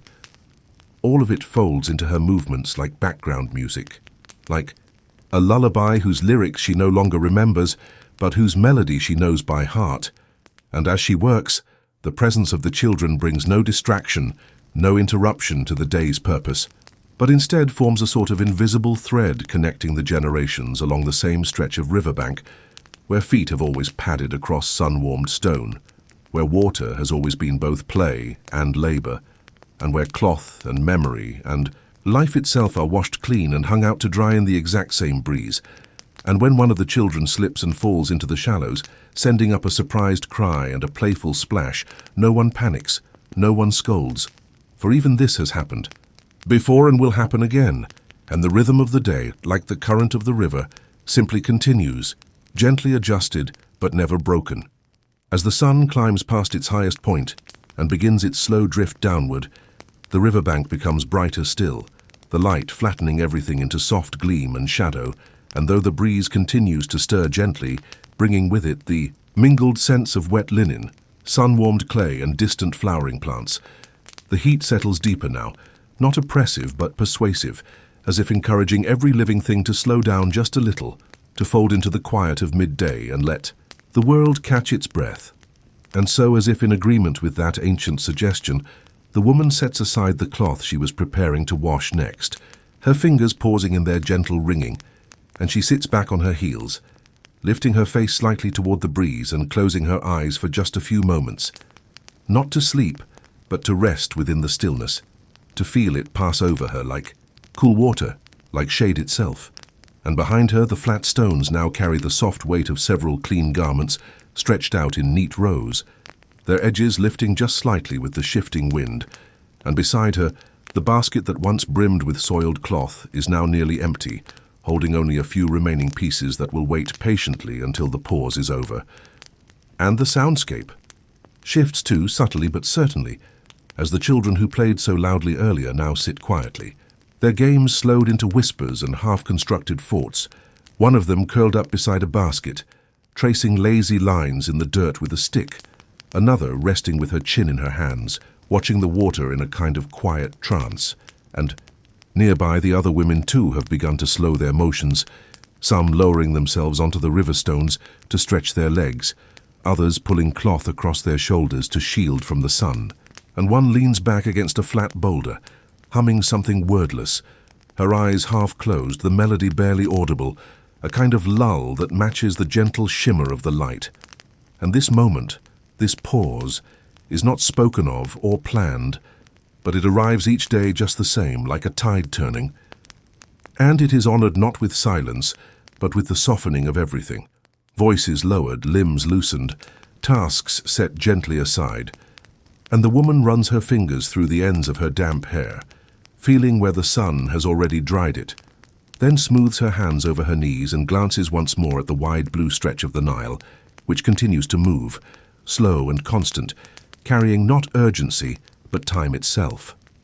And she takes a long breath, the kind that fills her whole body and leaves her lighter, and when she exhales, she lets her shoulders drop, lets her jaw unclench, lets the work wait for her. For this is part of the rhythm too, this stillness between motions, this moment of leaning into the shade, into the breath, into the knowledge that the sun will lower and the task will resume, and the cloth will be cleaned and folded and carried home. But for now, in this suspended space, she rests without guilt or question, knowing that even the river rests in its way, and that every current, no matter how constant, has a softer bend. As the heat of the midday sun begins its slow retreat, folding, back just slightly from its peak and softening around the edges, the woman feels the quiet return of energy in her limbs, not like a rush or a jolt, but more like the slow lifting of a curtain after a long and comfortable silence, and she rises carefully from the cool stone where she had rested, brushing the dust from the back of her tunic and stretching her arms above her head in a smooth, practiced arc that draws the stiffness out of her shoulders without urgency. And around her, the riverbank has begun to stir again, not with noise, but with movement. Women shifting their baskets, children chasing each other with quieter footsteps. Now their earlier shouts replaced by murmurs, and the soft rhythm of rinsing and folding resuming in a gentle tide of activity. And the woman turns toward the line of stones where she had laid out the washed garments, now bright and warm beneath the sun, their edges lifted by the breeze in soft flutters like sails on a lazy boat, their shapes firm and clean, transformed from soiled and crumpled to smooth and crisp, carrying the scent of river water, sun, and the faint tang of ash soap. And she approaches them slowly, savoring the quiet satisfaction of this part of the task, this small moment of return and completion, as she begins to gather each cloth in turn, folding it along its familiar lines, her fingers moving with tenderness and attention, not simply to store them, but to thank them in a way, but for their service, for their patience, for holding the bodies and burdens of those she loves. And as she folds, she checks each garment, gently, running her hands along seams to ensure no threads have loosened, brushing away any stray leaf or bit of dust that may have settled during drying. And with each fold comes a rhythm, a quiet ceremony of sorts. Crease, smooth, fold, press, and place into the basket, one piece after another, until the pile grows, neatly inside the woven container, and the act feels less like the end of a chore and more like the soft closing of a door, the careful tucking away of time that has been well used. And she pauses once, lifting a particularly light shawl into the air, letting it catch the breeze for a moment, before wrapping it into a delicate square and placing it on top of the others. And as she does, she glances out over the water, which glimmers with the late afternoon sun. In longer, lazier lines now, its surface broken only occasionally by the quiet flick of a fish or the shadow of a heron drifting low over the reeds. And there is peace in this moment, not from stillness alone, but from completion, from the knowing that the task, once so full and heavy in its beginning, has slowly unwound itself into a pattern of movements, and now rests like the folded cloths themselves, in quiet readiness for whatever comes next. And when the last piece has been folded and placed atop the others, she lifts the basket again, heavier now but more familiar in its fullness, and sets it near the footpath where it will wait until she is ready to begin the slow walk home. and she sits beside it for a few breaths longer, not out of fatigue, but to allow the moment to settle, to let the stillness stretch just a little more